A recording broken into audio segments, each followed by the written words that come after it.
You're listening to the Republic Broadcasting Network, because you can handle the truth.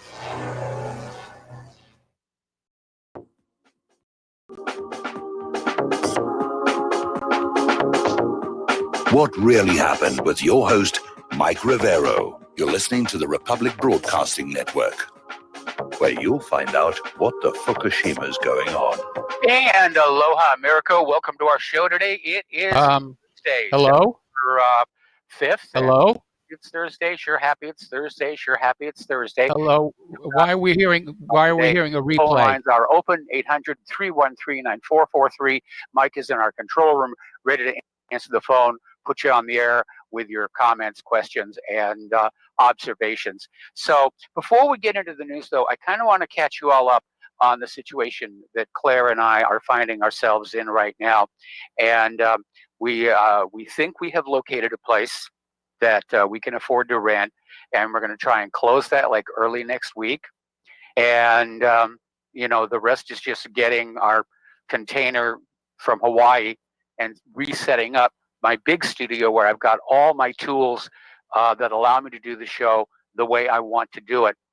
And the reason I mention this is I'm going to have to issue an apology here, because when I set up this little Windows 10 laptop, I set it up to basically pull my email down from the two accounts I use. One is my production company, and one is the email for whatreallyhappened.com.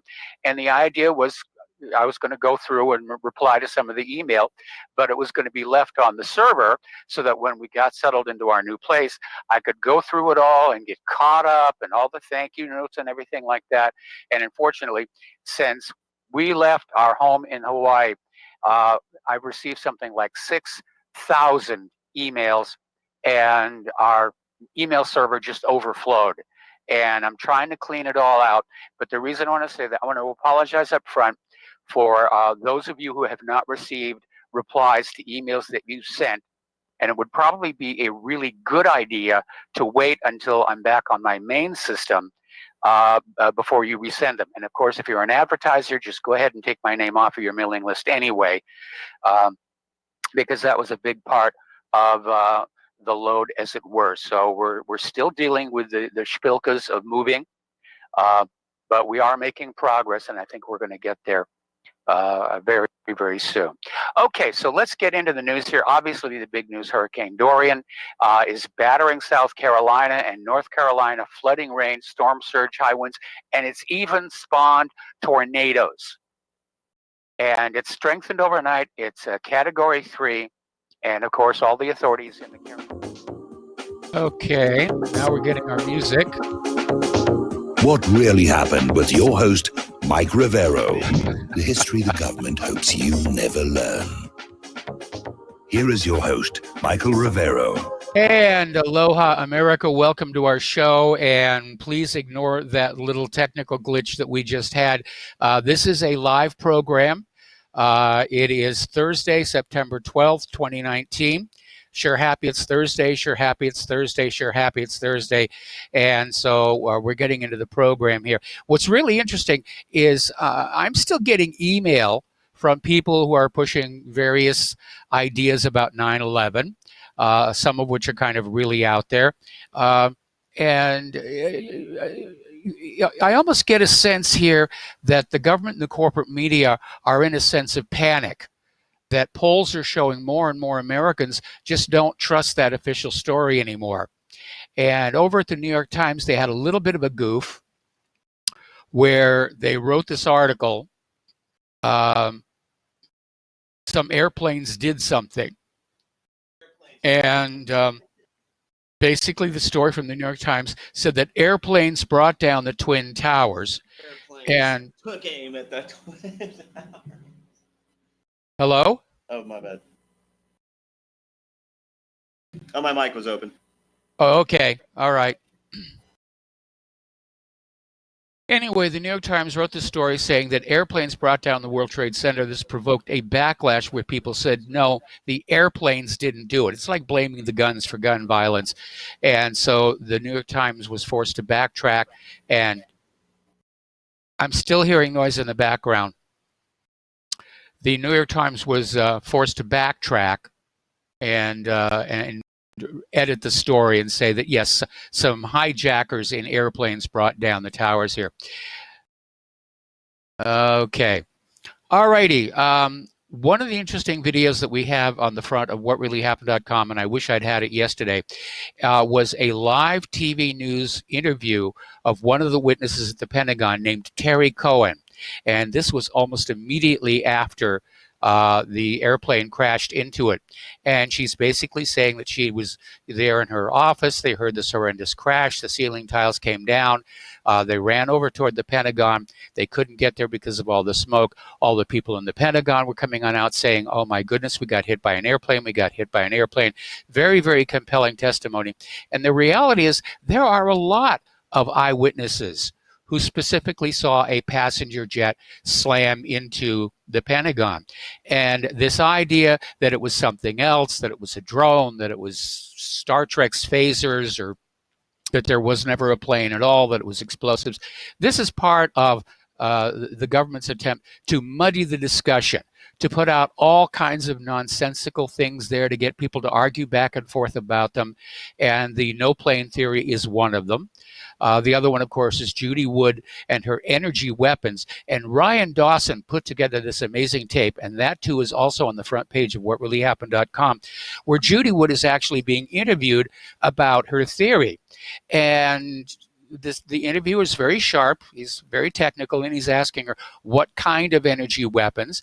And you see Judy Wood kind of, sort of squirming around and saying, well, we haven't really delineated any specific types of weapons.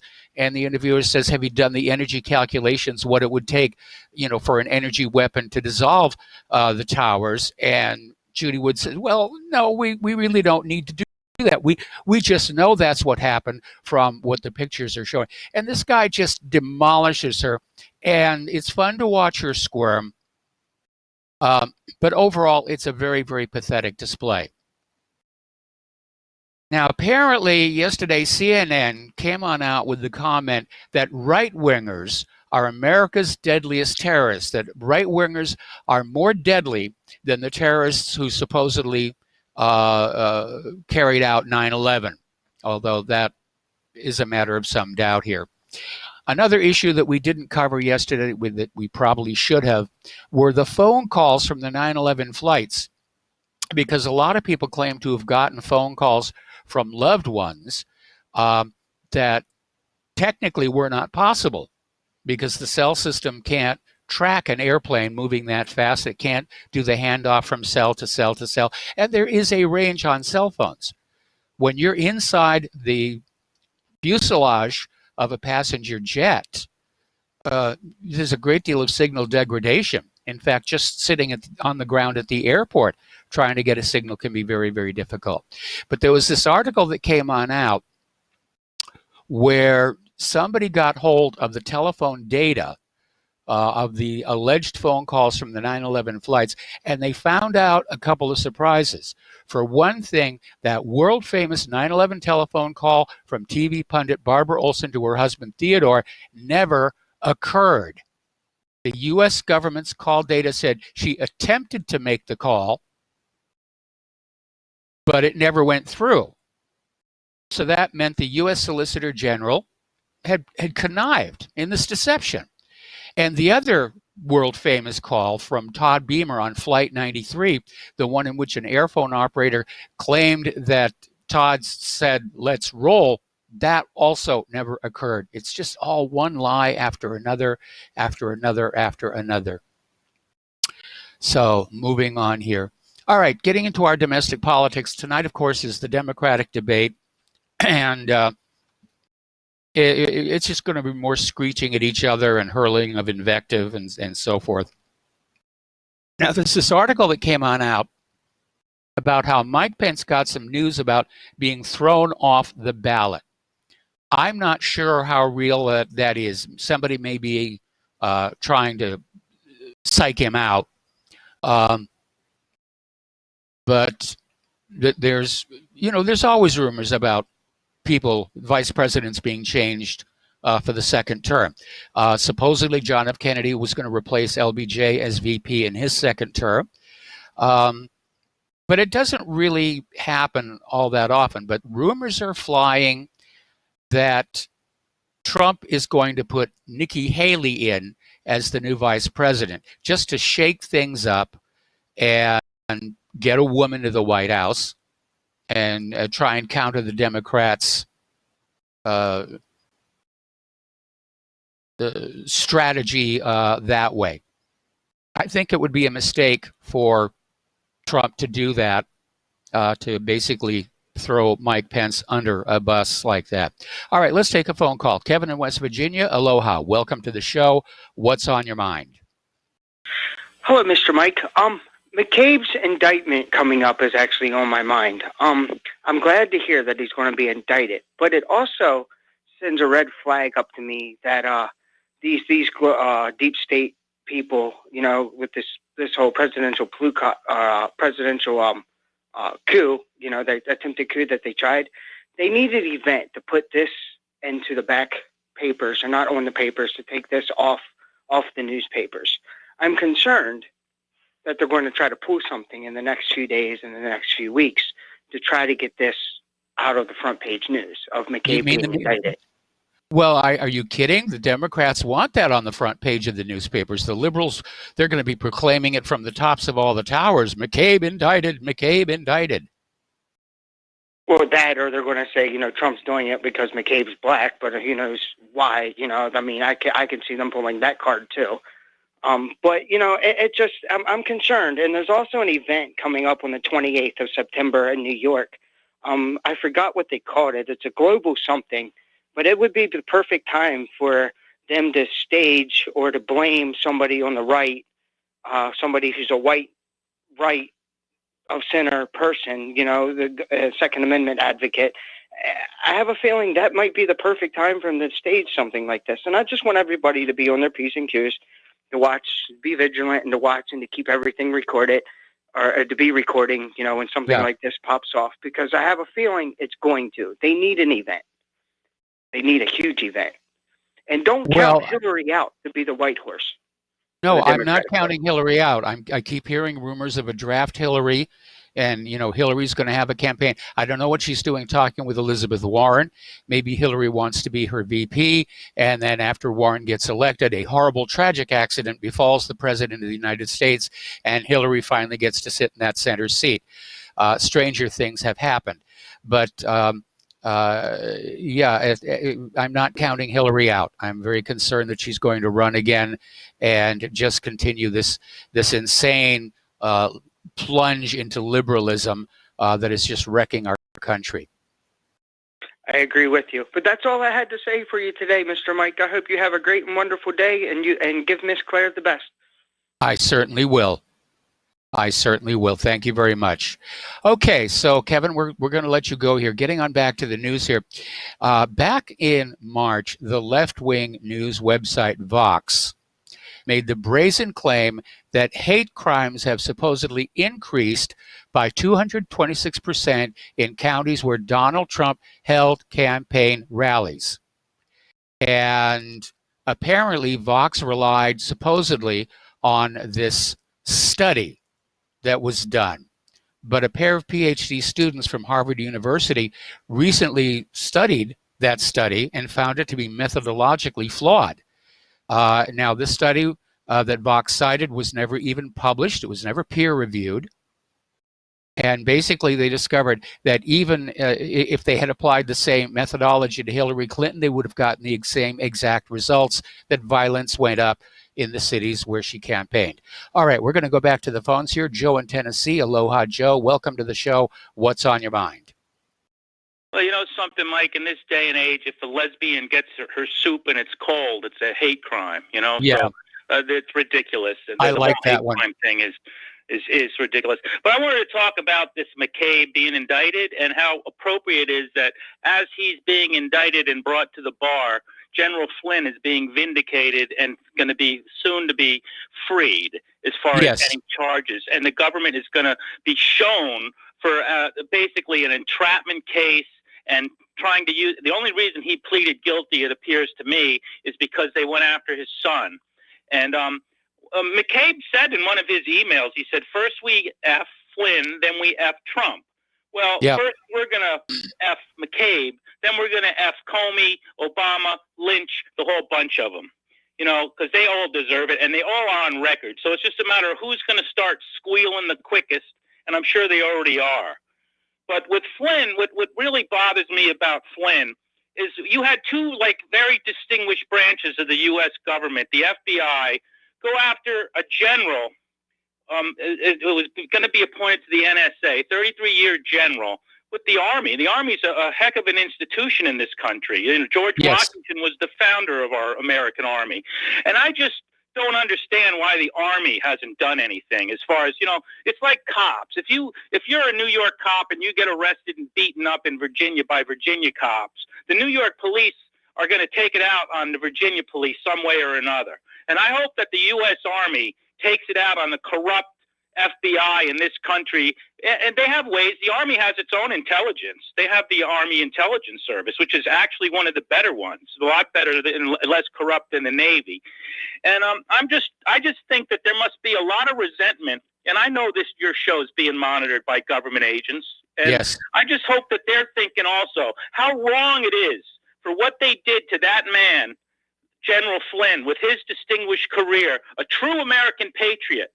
You know, to what they did to him, the FBI, the corrupt FBI, and they really need to get their pound of flesh, and I hope they do. And I don't know how, but I'm sure they're you know, this might be the start of it with going out, you know, indicting McCabe. Well, you cannot allow them to get away with what they did. There needs to be, he doesn't just need to be indicted, he needs to be brought in handcuffs, and it needs to be on television so we all can see it. I mean, the gloves have got to come off. And, you know, I was reading the other day, you know what the most dangerous job in the world is, Mike? Smoke jumpers. No, a president of the United States. 9% of the presidents of the United States have died in office, been assassinated. Another 10 or 15% have been shot. And then there's probably about half of them have had attempted assassination plots against them. There's a few that might have been poisoned. I think it's Harding. They think was poisoned.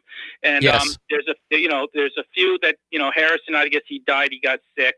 But you know, that's the most dangerous job in the world. And here you got a coup inside the government that went after a president, a duly elected president, and there's still been no indictments. There's been no frog marking. They went after Roger Stone with SWAT teams down in Florida for nothing.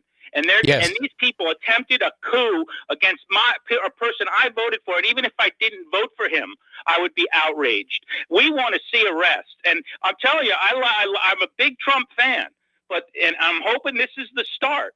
And I'm hoping, you know, that these people need to be made an example of it. Trump better do it, because you show weakness. If you go after the king, you know, you got to pay a price for that.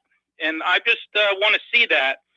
One other comment I'd like to make is I've been watching gold a lot lately, and it's had a very nice, steady increase in value. Now, I've watched gold for years, and normally you'll see the government get involved and suppress the price. You know, they'll dump a whole load of naked shorts or get one of their friends on Wall Street to do it. And I've noticed that that's not happening anymore. And I don't know if it's because of what happened and, you know, what they found them fixing the price or whatever, so they're all scared to do it, or if it's because of Trump's Treasury Department saying, you know, you're not going to do that anymore, which is a good thing to me, because I think gold is like the truth. It's truth money. It can't be like lied. It's not part of the lying banking. No, you know, it isn't. But the problem with dumping gold onto the market to keep gold prices down is eventually you run out of gold. And I think that may well, I mean, it certainly happened in Great Britain. It appears to have happened here. The gold that's supposed to be in Fort Knox, probably it's not all there. There's never been a full audit of the gold in Fort Knox in something like 50 years. Same thing with the gold in the New York Federal Reserve or J.P. Morgan. And again, we covered this on that History Channel show, The Gold Conspiracy. Anyway, listen, Joe, going to let you go. Got to take a break for commercials. We'll be right back.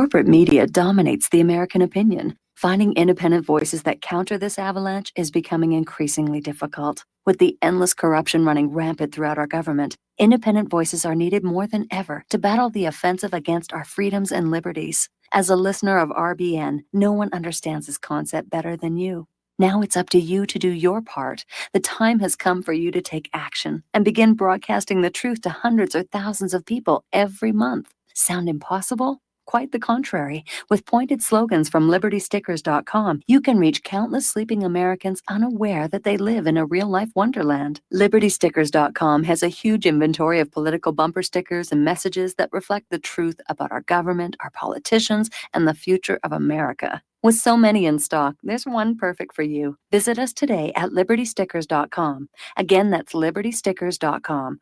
Do your part. Your voice is important. Let it be heard.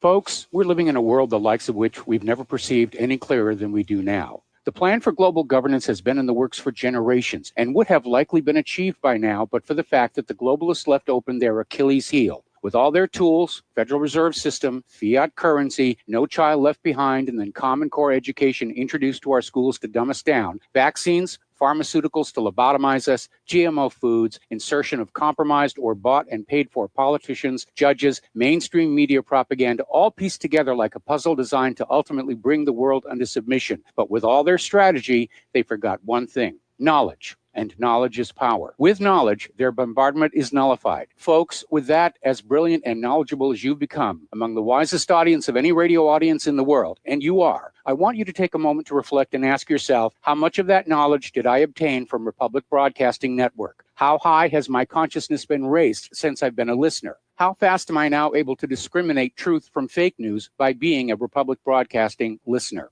How clear am I now able to see the world since I've been listening to RBN? Ask yourselves those questions, folks. Then ask yourself, what is that knowledge worth to me? Like my morning coffee, how would I survive without it? A voice of truth in a sea of lies. Do we not all need to make sure it survives? Like public broadcasting, we are now finding we can only survive with listener support. Censorship, advertisers being attacked, truth itself being attacked. It's the only way through this. We at Republic Broadcasting humbly ask you to become a supporter. Look at your budget and make a determination of what Republic Broadcasting is worth to you and what you can afford on a monthly basis. Go to republicbroadcasting.org and pledge 20, 30, 40, 50, if possible, 100 a month or more if it's affordable. Click the donate button and become a regular monthly donor. Assure both us and yourself that Republic Broadcasting truth will continue to flow like that morning coffee. The network thanks you. Well, they're stealing down on Wall Street and in Washington too. You know, it makes me wonder, what's a guy on Main Street to do? I've always tried to be an honest, upstanding kind of guy, but I must admit lately I thought about giving something else a try. Oh, I want to be a pirate. I want to sail the seven seas. Yeah, I want to be a pirate. And aloha, America. Welcome back to our show. And I realize in hindsight that I did err on that phone call about McCabe's coming indictment. I momentarily confused him with somebody else, and the caller is absolutely right. The liberals are not going to want that in the media, especially combined with the double whammy of Flynn's exoneration. And all we can do is keep on chipping away at the deep state here. But I think right now I'm getting a sense of panic that the American people aren't being fooled anymore. They're wise to the ways of the government. They're wise to the ways of corporate media. And I think it's one of the reasons why we're still seeing a flood of these articles about, trying to reinforce the official story of 9/11, because they don't know what else to do. It's not like they could get up there and say, okay, we lied. It was a big hoax to get us into a war. So was the USS Maine. So was the Gulf of Tonkin. And just, you, the American people, just need to get used to the idea that we, the government, have the right to lie to you, which I do not recognize, by the way. Okay. CNN recently claimed that 2 years ago, the U.S. pulled an American spy out of Russia.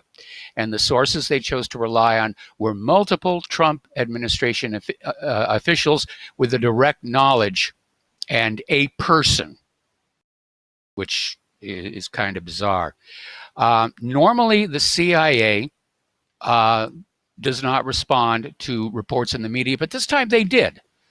They called bovine excrement on this story. They said the report is misguided and simply false. The New York Times, which had its own sources, wrote a contradictory piece claiming the U.S. had extracted the spy back in 2016 before Trump had even taken office. Now, CNN's reports was trying to lay the case that the reason the spy had to be extracted was that they couldn't trust Trump, that he was discussing classified information with Russian officials, and that they needed to pull the spy out. And White House Press Secretary Stephanie Grisham said the shoddy CNN report could have serious consequences, and it already has, because enough information was in that story for the spy to be identified and located. Now, this guy apparently was taking pictures of papers on Putin's desk, and that sort of thing can get you killed. So I don't know what they're going to do with this guy, if they're going to put him in the witness protection program and he's going to wind up as the manager of the Wendy's in Billings, Montana or something. He's set up really nice. Right now he's living in a 6-bedroom house, but they're going to have to move. I'm sure they're going to have to move.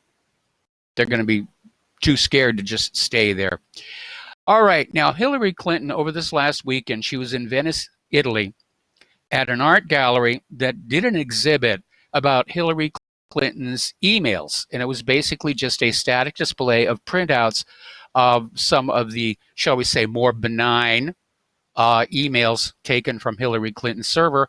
And Hillary sat there reading some of them and just smirking her face. Now, this has set off Tom Fitton over at Judicial Watch. He's saying, this is not funny. Mrs. Clinton, again, is joking about her email misconduct. A federal court judge is furious about the cover-up, and Hillary's lawyers have a few more weeks left to convince the court why she should not be questioned under oath by Judicial Watch. So we'll see what happens with that one. Now, as I mentioned before, tonight is the Democratic debate. It's coming from Texas, and the Trump campaign is pulling the ultimate troll during the debate. They're going to be flying a giant banner around the Houston sky during the debate, which blasts socialism. And you don't vote for socialism, vote GOP. Now, Texas is critical. If the Democrats succeed in taking Texas, and there's enough illegal immigrants in there where they could do that, then Trump will lose the White House. It's that critical.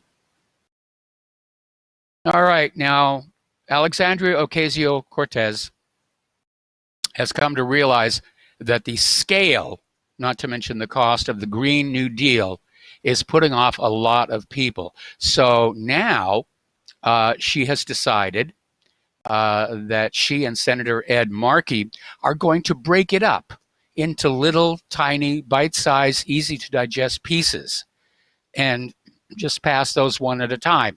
It'll be an incremental Green New Deal, but their long-term objectives are still the same. Breaking it into parts is not changing the ultimate outcome. They just realize they can't do it all at once without triggering a furious public backlash. All right, we're coming up here on another commercial break, and the phone lines are open, 800-313-9443. So we'll be back with more news after these few words.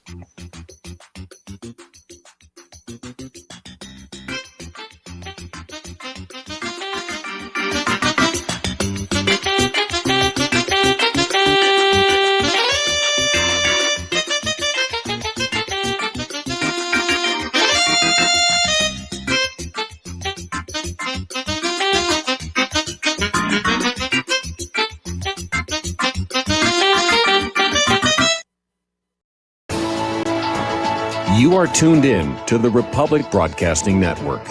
Visit our website by going to republicbroadcasting.org.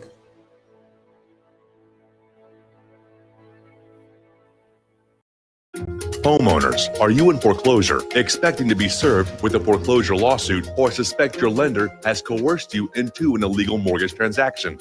A huge number of mortgages made in the last 10 years have legal issues and are possibly defective. State laws and the U.S. Supreme Court have upheld that defective mortgage documents are grounds for foreclosure defense and for counterclaims in favor of the homeowner. If your mortgage has been sold or assigned since closing the loan, it may be defective and you may be paying the wrong party, and the lender may not have standing or the right to foreclose or collect payments under the law. If you would like to know if your mortgage is legal or not, or know if you are paying the right party, we can help. Our initial consultations are free of charge. We are not attorneys. We are legal researchers and work closely with experienced lawyers who know how to help you find the evidence to help you keep your home. Call toll free 1-855-2-KEEP-IT. That's 1-855-2-KEEP-IT today.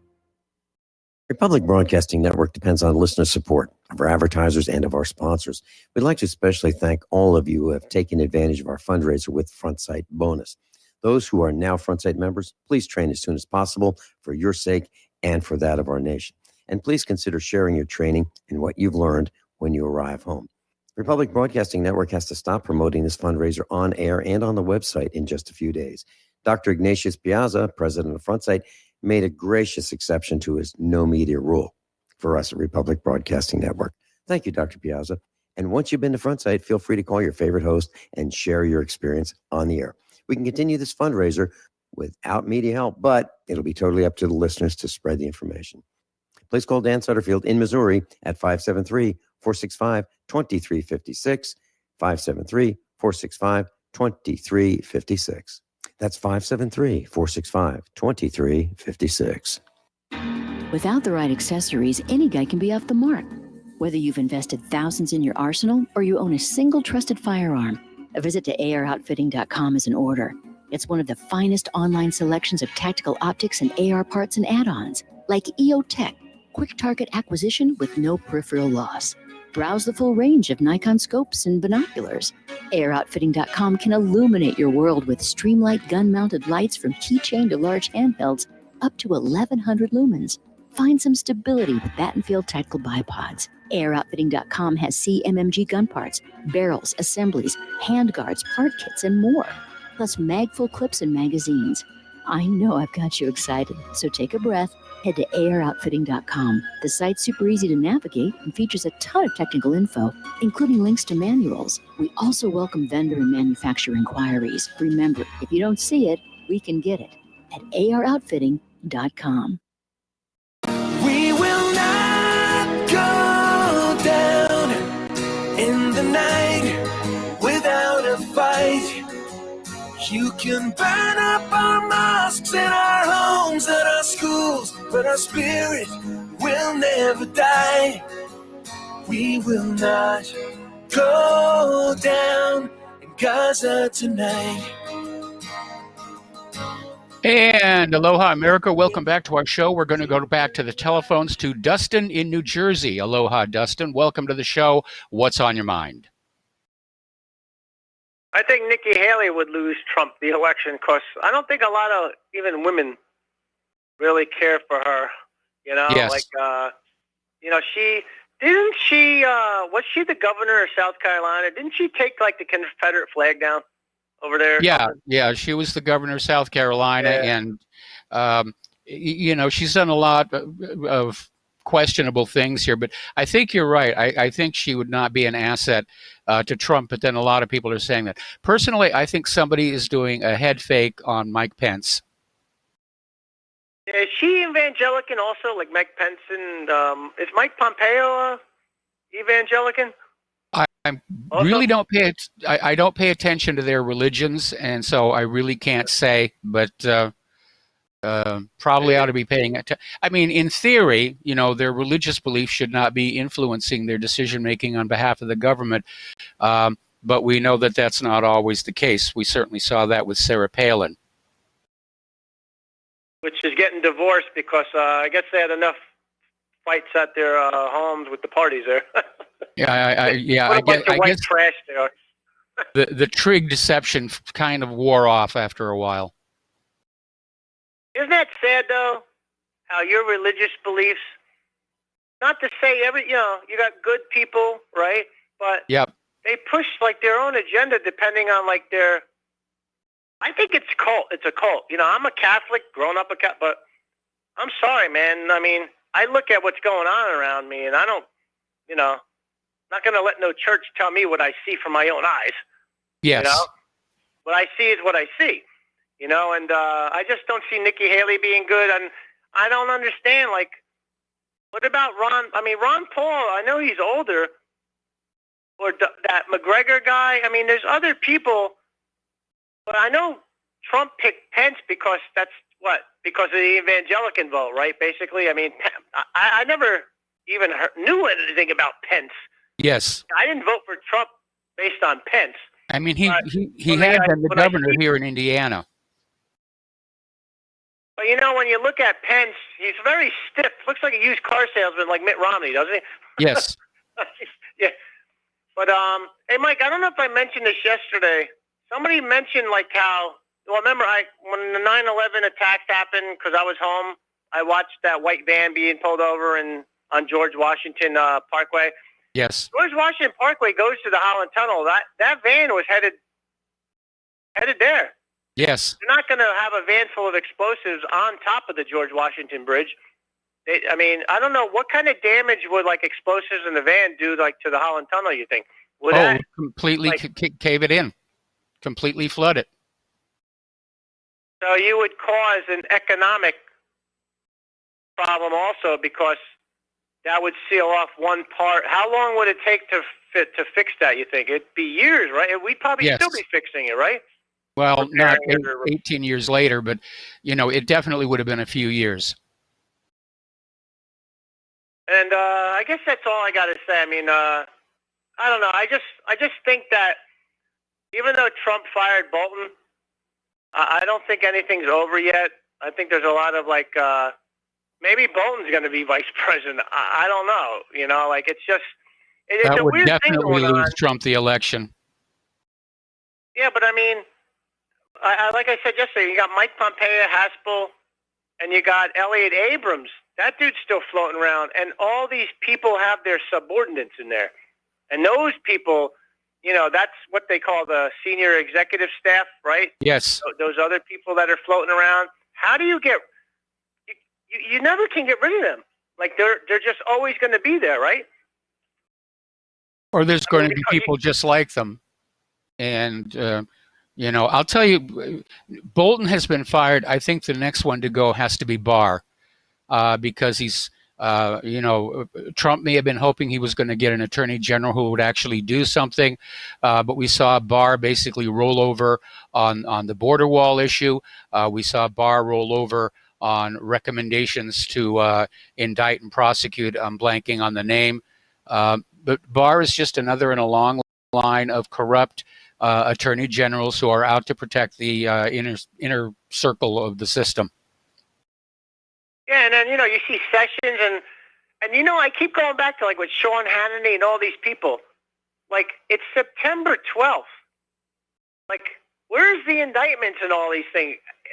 For what I see with my own eyes, not what people tell me, is they're not coming until I see it. The day they're not coming because we've been hearing it from Sean Hannity, which he's part of the establishment, and all these other people. Levin, I know Mark from North Carolina mentioned it. Yeah, these people are all part of that group. They'll never speak out against anything, other than that because they make a lot of money and they like they like the system the way it is. They like it corrupt, and they live in the Beltway also, right? So yes. That's it, Mike. Have a good show. All right, thanks an awful lot. We're going to switch over to David in San Francisco. Aloha, David. Welcome to the show. What's on your mind? Yeah. Aloha, Michael. Yeah, went to the 9/11 conference last night, and there were so many different things that you get reminded about. You remember the old Patriot Act? Yes. Big scam that said that, we the people are no longer free to have ideas of our own, that we're supposed to be spied on and snooped on by our own government, and that the economy is going to be protected, no matter how corrupt the economy is. Like the subprime bankers are more important than us, and that they can be protected from their crimes, given absolution for their crimes. Yet, you smoke a joint and you're going to end up in prison forever. Yes. And so, I mean, there's a guy who just got a life sentence for one marijuana conviction, and the judge sentenced him to life. Yeah, and so it gets into these privatized prisons, and this was all anticipated because we knew that, you remember Guantanamo? Yep. And they had all of these secret prisons, secret CIA prisons all around the world. The government the taxpayers pay for them, but that even Congress couldn't find out where they were, and that they were paid as privatized prisons. Eric Prince and his Blackwater group, that they were actually able to stir up fights and then have absolution for stirring up fights. And so now we're basically looking at the same people, but they've gotten layers and layers more corrupt. The only advantage I noticed that Bolton is all of a sudden out as Trump's national security advisor. I'm just wondering if there's a gang war. It's like Blackwater is no longer going to get the contract for these, or they're going to give it over to somebody else. So it's like it's no longer political. It's organized crime. Yes. But it's different gang families in there, and so those guys are bargaining over the. It's sort of like what was the expression that they. After Jesus dies, the centurions they auctioned over his last belongings. I'm trying to think of the expression for it, but so it's like America is going to be cash cowed out to two organized crime families, or maybe the Saudi Arabians are going to be the new thugs, to run America. So that's why I keep leaning on that. Donald Trump is organized crime. He's not some clever, CIA spook, dirty CIA spook like we had with the Bushes. This is a guy that's just sheer thuggery and take it and screw the courts. He's just going to get away with everything. Like he said, he could shoot somebody on 5th Street and his supporters would still back him. Well, that's because his backers are organized crime. And, the previous caller was raising that with Levin and Hannity and whatnot. These guys are just organized crime. They don't have any political logic. You look at these new bills. Epstein gets caught, with marketing kids, right? Buying and selling children. Trump steals kids at the border. You would think that if Trump was an honest hotel guy, he would know how many sheets he had and how much silverware he had at every hotel, right? He knows inventory. He captures kids at the border and he loses the inventory for children seized at the border. These ICE prisons, are they billing us for mysterious kids? And that it's top secret that the ICE prisons we don't get to see the booking records. We don't get to see the inventory, so to speak, for these privatized prisons. And they get paid $750 a day. I've heard $900 a day, but $750 seems to be a common number. And these guys are sapping the taxpayer for daily allotments to people they keep on a concrete floor in a stinking desert and given a cold bologna sandwich, no medical care, and they're billing us for $750 a day, but they lost inventory, yet they're still getting paid. Now that's, to me, just plain organized crime. And that's why impeachment is surely logical. But these guys, they keep it up, that this is a political issue. It's not political. It's not Republican, Democrat. It's friggin' organized crime.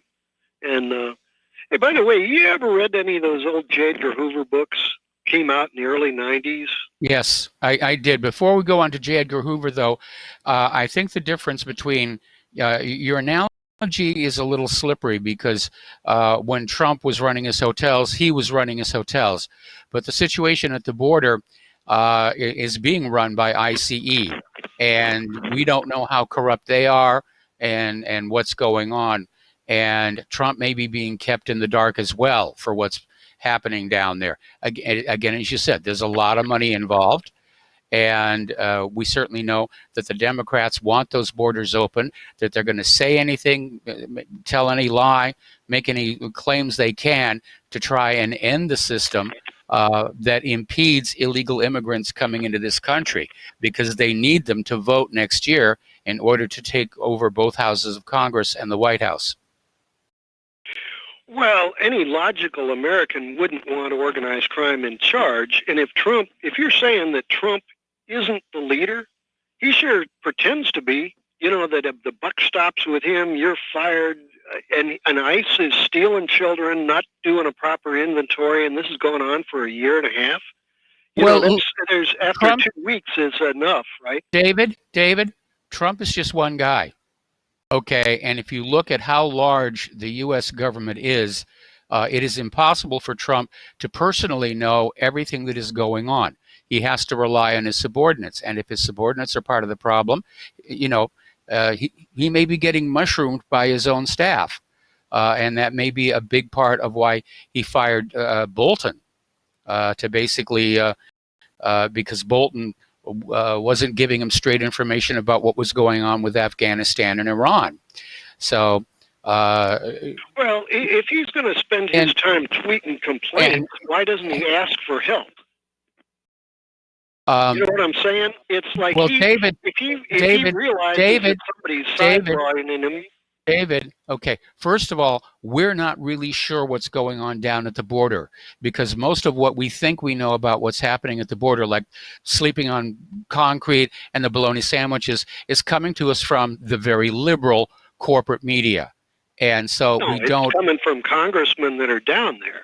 It's coming from the ICE people that are down there. It's coming from the inventory. We know how much bologna they sell, right? And how much, God, I remember 25 years ago, I got arrested in a protest, and they gave me one of them little tiny toothpaste things. Turned out they were charging $3 to this county for one of those little toothpaste things. Yes. You know anybody in jail, and you know you're paying like $10 a minute to talk to them on the phone, when a cell phone is free, right? Virtually just the technology. There are profiteers in your county jail, much less in ICE. And if Trump lets this go on for more than 2 weeks, and it's already going on a year and a half, these guys know exactly what it is. And in fact, the latest scandal about how Trump is forcing U.S. transport planes to land at this privatized airport he's hooked up, and he's already made $11 million in profit selling gasoline to the U.S. transport troops, and making the troops stay in a Trump hotel for far more. Now, wait a minute. That story that came on out, the reason the troops stayed in the Trump hotel is that was the lowest priced accommodations that they could find. Maybe Trump cut them a deal. Well, because they landed at that crooked airport. In other words, they typically land in Turkey, but then he was in Ireland or someplace, right? So they should have landed in Turkey for the halfway point, but they landed in Ireland just to jack it up. So he's intentionally making the U.S. military pay more for gasoline, jet fuel. And so this guy knows what he's doing. He knows. That's why I raised Epstein with these missing kids at the border. You don't bet that this guy isn't selling those children. You know, if he's palled around with Epstein for years, he palled around with Roy Cohn. Roy Cohn and Epstein selling children. Saudi Arabians loving fresh virgins for their sick princes. These guys have been doing this stuff for decades, and everybody's known these Saudis. Blonde-haired, blue-eyed girls mysteriously disappear to Saudi Arabia. You remember that whole sick Idi Amin, that dictator from Uganda? Yes. Cannibal. He ended up living his life in luxury after he got thrown out of Uganda. He lived his life in luxury in Saudi Arabia. He only died a few years ago. I know. These people are, and Trump is a part of it. You got Jared Kushner selling nuclear secrets, weapons secrets to the Saudis, giving them weapons, so they can bomb the Yemenis, and guaranteeing war in the future. The U.S. troops are being, and U.S. Okay, arms. David, I got to cut in here because we're almost at a commercial break here. You are out there with a lot of allegations and claims. I'm feeling like there's a lack of substantiation on them, and that you've got an axe to grind. You've got an axe to grind. Anyway, thank you for the phone call, David. We got to take a commercial break. We'll be right back.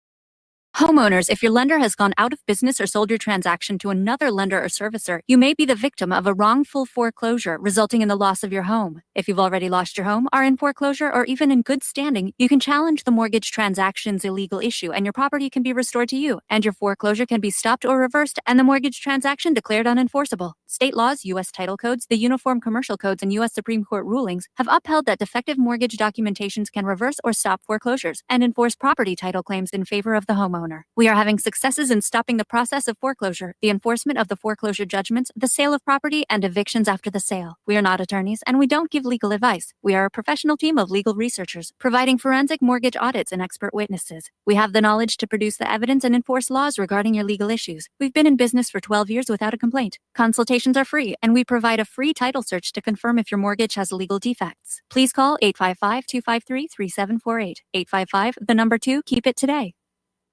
Tired of being lied to by mass media? It's growing more and more apparent today that news is received less and less through standard media outlets. Even with a growing audience every day, RBN is beginning to direct more efforts into social media. Social media and the use of the internet is fast becoming the primary source of people for news, regardless of demographic. RBN has set out to provide some of the best news on the internet through republicbroadcasting.org, and also has begun to use the tools to our advantage by way of social media. Republic Broadcasting is now operating a Facebook page to function as yet another avenue to have our collective voice reach new audiences across not only America, but across the globe as well. The Facebook page features not only news, but also an RBN player to listen to our broadcasts. Get involved by visiting facebook.com/Republic Broadcasting and liking our page and share it with your friends and family, because you can handle the truth. Many people tell us about their experience with Extendivite. Just listen to what Glenn has to say. Prior to taking it, I had diabetic neuropathy. The Extendivite reduced that significantly. Acid reflux was reduced. I had athlete's foot, very severe. Trimmed that down to about 75%. Dandruff, almost completely gone. I had occipital neuralgia at the base of my skull. I was having migraines, reduced by about 90%. Heart palpitations, my heart would kind of stall out. I would skip a beat. Very uncomfortable. And when walking from downstairs going to sleep, by the time I got to the bedroom, which is just one flight of stairs, my heart was pounding, coming out of my chest. My vision was blurry. This completely solved that problem. Great product. Thanks. Tell us your story. Get Extendivite today. Call 1-877-928-8822 or visit heartdrop.com. Extend your life with Extendivite.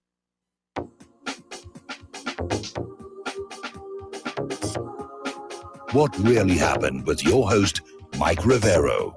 Join Mike on the air. Call toll-free 800-313-9443. 800-313-9443. And aloha, America. Welcome back to our show here, and getting on back to the news. Apparently, there are more developments in the case of Michael Flynn.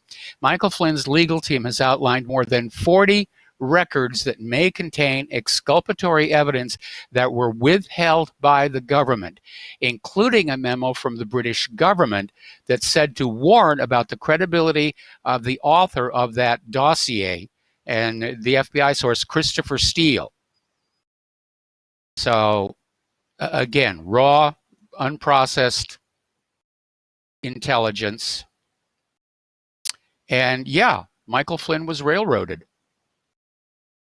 Okay, former FBI Deputy Director Andrew McCabe loses bid to stop him from being indicted for lack of candor during probe into the Hillary Clinton email investigation.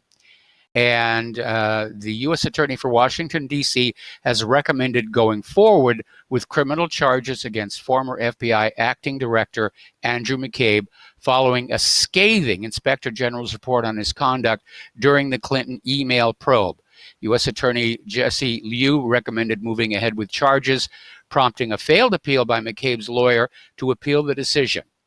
So, yeah, it does look like it's going to happen. It's going to be hugely embarrassing to the Obama administration, the Obama circle, if you will. Meanwhile, Lindsey Graham is out there saying that his goal is to declassify the FISA warrant applications. See how the system failed, make sure it never happens again, promising that this will be pursued in a transparent fashion. And he says they're going to declassify as much as they can, including the FISA warrant applications. So it's going slowly, but they are making some progress here. So we might see an indictment. But again, Attorney General Barr may just put the brakes on it. Apparently, Nancy Pelosi was talking with reporters who kept asking her about Representative Nadler's impeachment inquiry. Now, it's funny he's calling it an impeachment inquiry. Nadler says it's the same as a real impeachment. Other Democrats are saying no.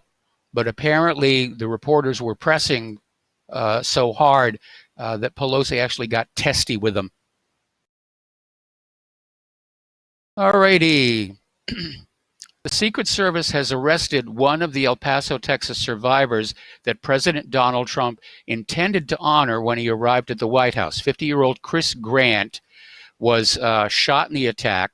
Grant claimed to have thrown things, including bottles, at the attacker. And Trump praised Grant, asked his family to thank him on behalf of the country. But police are saying that no, it didn't happen. The heroism did not happen. They searched all the videos that were in the store, and his actions don't match his account. But that's not why he was arrested. Apparently, he's got outstanding warrants, and so the Secret Service arrested him. All right, we're going to take a break for station identification. We will be right back.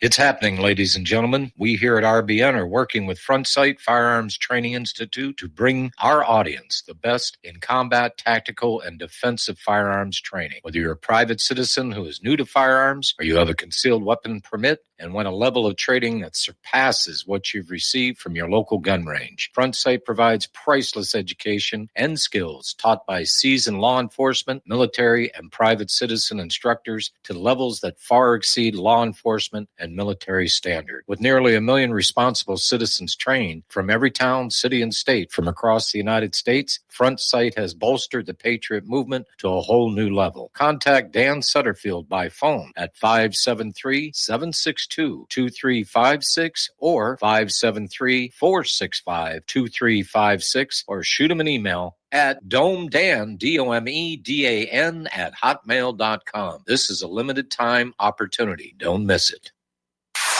You're listening to Republic Broadcasting Network because you can handle the truth.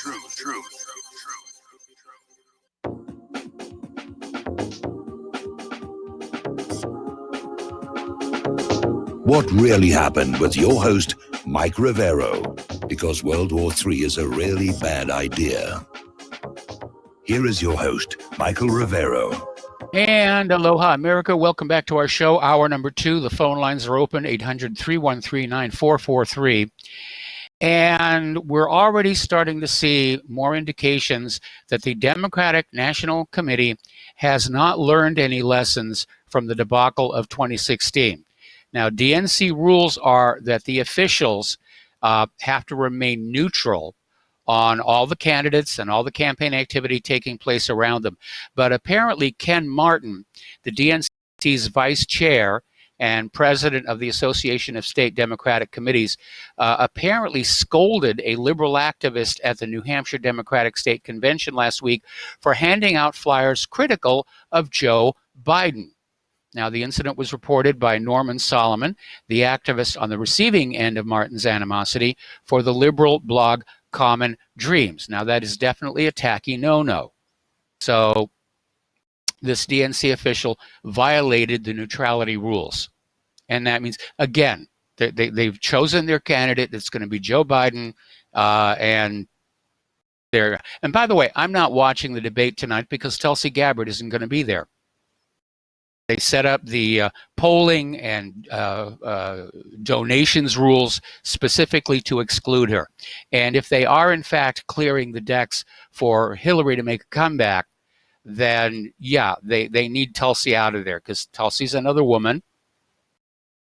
And she's pretty.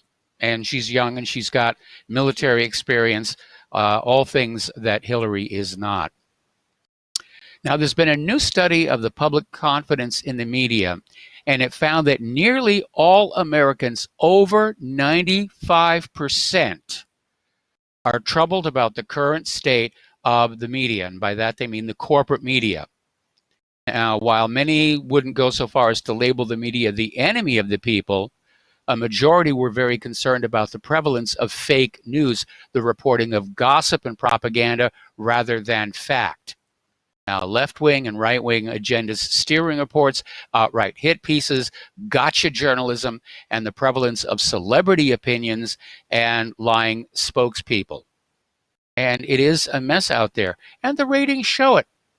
The ratings show it. I mean, they're arguing about market share, how much of the audience what percentage of the audience they have. What they don't talk about is the audience as a whole is shrinking rapidly. The phrase is called viewer flight, and it's happening because nobody likes a liar. Meanwhile, the Pentagon has stepped in saying they want more control over the news. The Pentagon wants to become editor-in-chief of America. And they're claiming it's because of the fake news and social media posts. They're saying there's such a threat to U.S. security. The Defense Department is launching a project to repel large-scale automated disinformation attacks. So one of the Pentagon's most secretive agencies, the Defense Advanced Research Projects Agency, or DARPA, is developing custom software that can unearth fakes hidden among more than 500,000 stories, photos, videos, and audio clips. It's another automated censorship system. Now, this is being reported by True Pundit, and I haven't seen it confirmed anywhere else, but we're going to go for it. Apparently, the story is that Jeff Epstein did not die in his prison cell. and that he was actually removed from his prison cell to another part of the Metropolitan Correctional Center hours before his death, which casts serious doubt on the narrative of him committing suicide. This would also explain why they're hemming and hawing about all the cameras around his cell not working or the videos not usable, because it would have shown the cell was empty if it was true. So the FBI is investigating Epstein's death, which now includes the reports that Epstein was taken to a different part of the prison before MCC officials made a 911 call to the New York Fire Department. So the story is getting murkier and murkier. The guy who's been flying the drone over Epstein's little Caribbean island. First of all, there's a lot of work going on down there, which is rather amazing considering that the owner supposedly has passed away. And passing over one car, there's a gentleman who's basically standing there that looks an awful lot like Jeff Epstein. Can't say definitively it's him, but I don't think he's dead. So let's talk about the international news here for a little while. Over in Syria, Russia has resumed strikes on terrorists in Idlib. And apparently on September 11th, yesterday, the U.S.-backed Revolutionary Commando Army claimed it had repelled a Syrian Arab army attack in the 55-kilometer zone surrounding the U.S. military garrison in Al-Tant. The militant group said that the SAA units advanced using a Red Cross visit to civilians in the area. Now, a Syrian military source stationed around the zone denied these claims. The source said that no clashes happened in the area. So everybody is out there lying. So apparently they receive training, weapons, and supplies from the U.S.-led coalition, despite multiple scandals surrounding this cooperation. Earlier in 2019, the group's spokesperson, Mohammed Mustafa Al-Jarrah, was caught raping a 10-year-old girl from the nearby refugee camp. Nice people that the United States government does business with. All right, let's take a phone call. We're going to go to Jim in Illinois. Aloha, Jim. Welcome to the show. What's on your mind? Hello, Michael. 3 quick things. Your caller, David, I believe he's from California, and he was criticizing Trump and some of the things that he did or did not do. I don't know if Donald Trump committed any crimes or, might have misled people, but we both know imagery is sometimes larger than the truth. It's this image that really turns people off, I think. Yeah, but I mean, David was out there, claiming that Donald Trump, like Jeff Epstein, was trafficking children for sexual purposes and getting the kids from the border. That's completely unsubstantiated. And it's like I said at the end of the phone call, it sounded more to me like he had an axe to grind rather than wanting to talk about what's going on. I don't doubt that, but again, we both know the mainstream media. They throw stuff out there, and people believe it because they heard about it. And in fairness to Donald Trump, and I don't like the guy, unless you really have some hardcore evidence, then you should not bring up things that you cannot prove. I absolutely agree. And that's why I finally cut David off, because he was just getting more and more extreme. And, at some point I was expecting him to claim that Donald Trump had a Death Star. And, but as far as Americans believing what the corporate media says, if you go back to that story where this study says that 95% of Americans don't trust the corporate media anymore, I would say that probably Americans aren't believing what they're being fed by the corporate media, and that's why the government and corporations have hit the panic button regarding the independent media. Right. The other 2 things, Nikki Haley and Pence are both evangelical Christians, and they are big supporters of Israel. Yeah. So, and a final thing, regardless. Yes. Go ahead. I'm sorry. I was going to say, we knew Nikki Haley was a huge supporter of Israel. I mean, she made that very obvious. Right. Well, wasn't she accused of writing that op-ed piece to the New York Times regarding Trump and criticizing him. Wasn't she accused of writing that article? Yes. That's what I thought. And the final thing regarding Michael Flynn, I don't know if you know this or not. One of the last things that Barack Obama did, he told Trump, don't hire Michael Flynn because the guy is no good. Did you hear that story? No, I didn't hear that story. Yeah, that came out over a year ago, and they interviewed Barack Obama, and he said, "Yeah, I did tell Trump there's things about Michael Flynn, and you don't want to hire him." And what happened? Trump hired him. Then you had to get rid of him 2 months later. You are aware that he is going to be sentenced on December 10th of this year. Well, I mean, it's looking more and more like his lawyers have basically proven that the prosecution engaged in egregious conduct.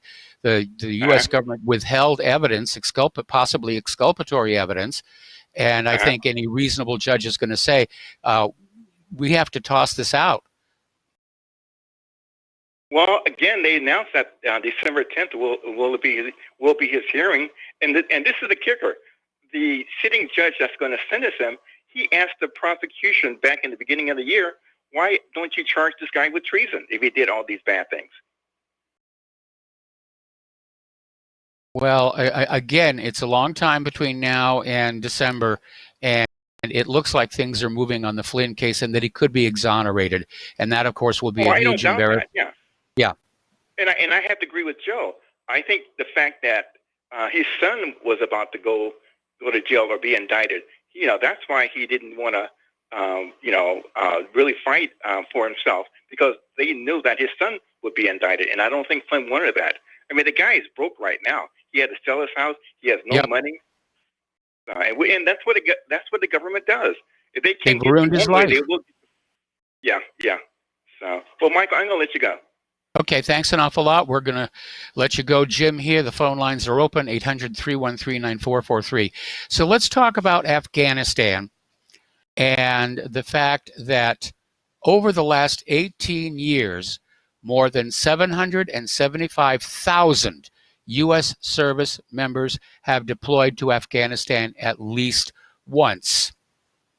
And that's a huge number.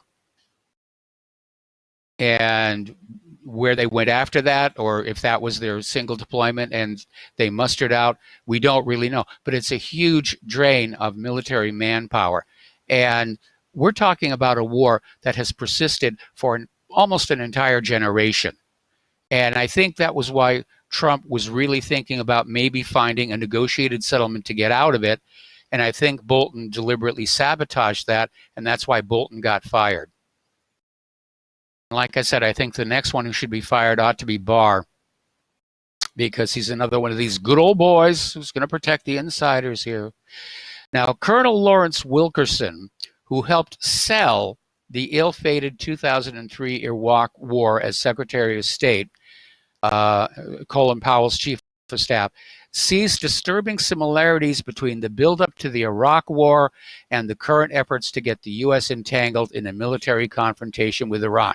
I think most observers are seeing exactly the same thing. So on June 28th, Wilkerson joined journalist Mehdi Hassan's Deconstructed podcast to reflect on the current warmongering efforts of the Trump administration. As in 2003, Wilkerson said raw and unfinished intelligence is being used to push a pro-war narrative. And in the buildup to the Iraq War, he noted Paul Wolfowitz of the Pentagon's Office of Special Plans fed Vice President Dick Cheney with unfinished intelligence, much of which originated in Israel, to help sell the war. And Wilkerson today observed that think tanks such as the Foundation for Defense of Democracies are being similarly used to provide the administration with intelligence and analysis that is unsound but fits the hawkish foreign policy desires. In other words, they're lying to the president to get their war. All righty. Now, here's a rather bizarre story. And sources are saying that Trump said he hates the Obama-era nuclear deal with Iran. But he's toying with a French proposal to get the Iranians to comply with it for a $15 billion line of credit to Tehran, a bailout. In other words, Trump is going to go to Tehran and say, if you will continue to comply with the P5+1 deal, we'll loan you $15 billion. And my gut is telling me that the Iranians are going to turn him down because they don't want to be in debt to the United States. Israel is still bombing Gaza. Apparently, this is a follow-up to the interruption of Netanyahu's campaign speech by Hamas missiles last night. So apparently, they struck 15 targets belonging to the Hamas movement, including a naval compound and several tunnels. So that's still going on over there. But it's good for the campaign here. All right, now up in the European Union, they have now responded to Netanyahu's statement of his plans to annex the Jordan Valley if he wins re-election as prime minister. That's roughly 1/3 of the occupied West Bank. The EU came on out and said any settlement in the West Bank is illegal under international law, which a lot of people have been saying, and Israel keeps ignoring them, saying, law, schma, we're Israel, we're going to do what we want here. But the EU is taking a stand on this, that they do not think this is a really good idea. It could literally spark a regional war. But apparently Netanyahu is willing to risk this because he thinks it's going to give him an electoral advantage. And Netanyahu is pulling out the fear card. He's telling the voters in Israel, if you don't vote Likud, Arabs will annihilate us all. They're coming for us. They've got a Death Star. All right. Another story here. Netanyahu's election promises spell disaster for peace or justice. And it's absolutely true, because what Netanyahu is promising is more Palestinian displacement, more hostility with the Arabs, and just, you know, he's now under fire for the anti-Arab comments, because there are people within the Israeli government, within Israel itself, who want things to calm down, who want to go back to the time before the founding of Israel, when the Jews and the Arabs in Palestine got along just fine. They lived together in peace. There was no hostility.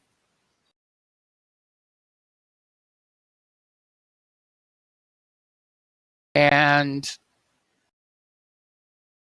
Israel came on in, played divide and conquer, and there's been bloodshed ever since. Now, a few years ago, there was a story that some sharp-eyed observers had noticed there appeared to be cell towers in Washington, D.C. that didn't actually belong to the cell phone company. And it turns out they were Stingray units. And today, Politico is reporting that investigators discovered that Israel was behind the placement of these Stingray phone trackers near the White House. Now, you would think that the White House would respond with upset, but no, this is Israel. They're allowed to spy on us.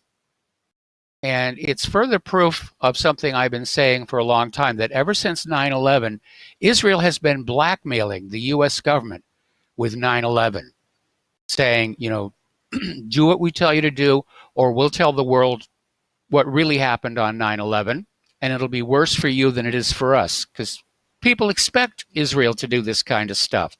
They don't expect the U.S. government to do this kind of stuff. Meanwhile, over in Saudi Arabia, Crown Prince Mohammed bin Salman has hosted a delegation of Christian evangelicals and pro-Israel American figures in Jeddah. And the delegation was headed by Joel C. Rosenberg, a Christian Zionist and dual citizen of Israel, and the U.S. And the visit came on the eve of the 18th anniversary of the 9/11 attacks, which the delegation said was not, in fact, a coincidence. Okay, we've got some callers waiting on the line here. So let's go with Miles in Maine. Aloha. Welcome to the show. What's on your mind? Aloha, Michael. I hope Indiana's treating you good, and I hope it's giving Claire some relief. I got to tell you, where we are right now is very beautiful. It's very rural. There's a lot of wildlife out there. The place is really kind of growing on me. It reminds me a lot of where I grew up in New Hampshire. Anyway, listen, Miles, I got to put you on hold. Got to take a break for commercials, and we'll come right back to you after these few words.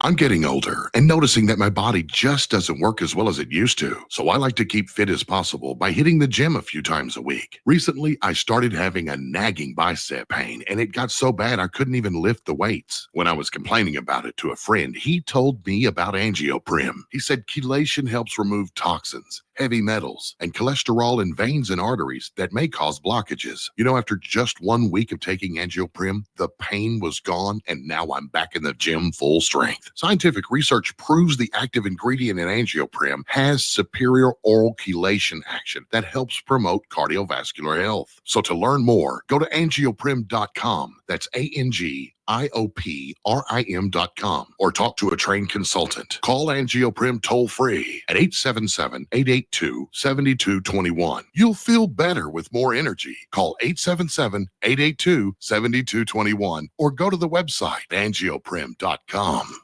As a listener of RBN, you're surely concerned about being informed and being ready for whatever may come. Please consider the following questionnaire as a soul-jarring wake-up call. If you answer no to more than 2 of these following questions, you probably aren't going to make it through any major disruption in our country. The questions were compiled by people that have been there. Are you really ready? Do you own your own firearm for the primary defense and protection of you and your loved ones? Have you ever been professionally trained to stand against life-threatening behavior? Have you ever practiced enough to fire 500 rounds during a 2 to 4 day time frame, day and night? Can you load, unload, fire, and clear a jam in total darkness? Have all the adults in your household been professionally trained? Are you, life and death, comfortable with your abilities with pistol, revolver, shotgun, and rifle? Are you aware that everything that you do to prepare for an emergency is a waste of time, money, and energy? If you haven't honed your abilities to their highest level to protect and keep what you have, do you have the repair parts that will most likely be needed for each of your firearm, and do you have the ability to install those parts? Could you completely clean every firearm you own? Are you aware that your body won't go where your mind hasn't been? In other words, without proper training, followed by regular practice, you probably will not win a gunfight. Well, how did you measure up? Take the once-in-a-lifetime opportunity to start correcting your deficiencies by receiving your Commander Lifetime Membership with Front Sight Firearms Training Facility. A one-time donation to RBN for $500 will give you a Commander Lifetime Membership at Front Sight as a tremendously huge thank you bonus. See details on RBN's webpage to make it happen. The clock is ticking. You had better be ready before it happens. What this country is coming to, I sure would like to know. If they don't do something by and by, the rich will live and the poor will die. Doggone, the panic is on. Can't get no way, can't draw no pay. Unemployment getting... And aloha, America. Welcome back to our show. We're on the phone with Miles in Maine. And Miles, what is on your mind? Yeah, Michael, I just wanted to say, I think Flynn should be exonerated and returned to his position. I mean, if Strzok can go back and these other fellows, I don't see why Flynn, after he's justifiably exonerated, why he can't go back to his position. I the other would issue agree was with you, but the other aspect is how do we rebuild his life? Because again, as that other caller mentioned, he has been economically destroyed. He's lost everything. He had to sell his house. He's completely wiped out, and there should be some restitution. absolutely, definitely, he needs to be compensated for being tormented for no just cause. Absolutely. Also, with Bolton, I think it shows Trump when he's unhindered that he can make the right decision. He can do the right thing when he is not interfered with continuously.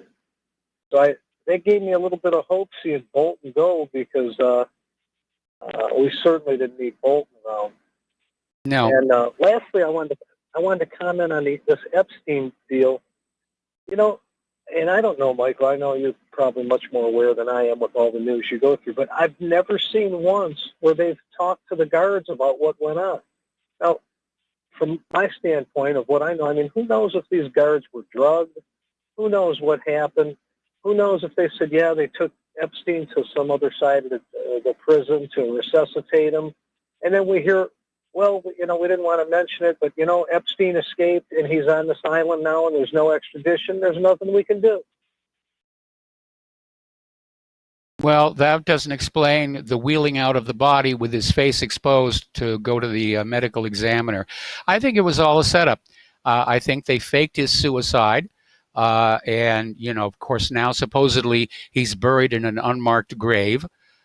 So nobody can, exhume him to see if it's really him in there, or even if there's a body in there. It could be a cenotaph for all that we know.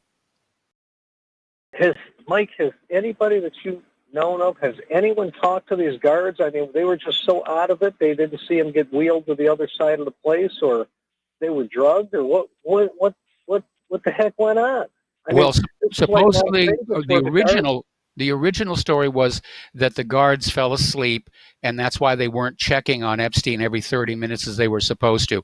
But the story really doesn't make any sense. I mean, this guy had been on a suicide watch that was called off at the request of his own lawyers, which sounds like they were basically trying to create a situation in which he could be smuggled out of the building. Right. But does anyone know if these guards have ever been interviewed and spoken to? Not, I imagine the FBI is, but they haven't been interviewed, certainly by the corporate media. The corporate media is pushing the official story that Epstein committed suicide. I'm sure that the FBI is talking to the guards. But again, whatever the FBI finds may not be shared with the American people, because it would be another reminder that, yes, we do get lied to about these things.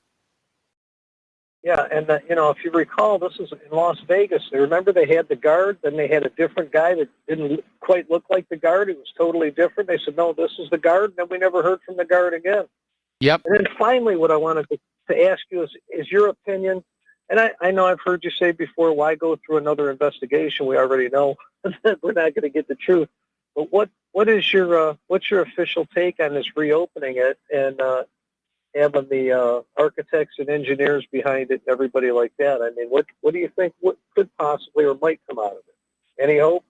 Well, it surprised a lot of people. I mean, when the House Select Committee on Assassinations convened under massive public pressure to take a look at the multiple assassinations that had taken place during the 60s, it was set up to basically rubber stamp the official version. And I mean, they went to extreme lengths here. They made a big deal about the open umbrella along the parade route and the fact that it was claimed to have been a dart gun that was used to paralyze John Kennedy. And they brought the actual umbrella into the hearing room and said, "Don't point it at me, yuck, yuck, yuck, yuck, yuck, yuck, yuck." So they were just trying to ridicule the whole idea. But in the end, when the audio data, when the acoustic data was presented and made it obvious there was at least one other shooter, then they were forced to say that, yeah, there was probably a conspiracy of some kind. Of course, they stopped there and, didn't lead on to say who was behind it all. So if there's a new investigation into 9/11, it will be set up and intended to rubber stamp the official story. But again, because of the excellent work that Richard... This is coming out of New York, though, right? So, that's what I'm thinking. Is this coming out of New York? And perhaps did Trump maybe have a little influence, was able to give a little push and say, look, we don't want this right here in D.C. We want you to do your own. Well, unfortunately, Donald Trump did not give any indication of steering away. I'll tell you what, Miles, I got to put you back on hold for another commercial break. We'll be right back.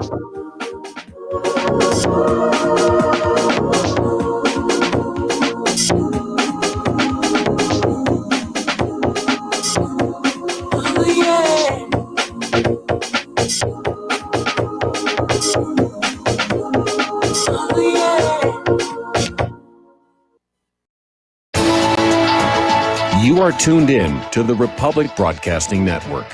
Visit our website by going to republicbroadcasting.org.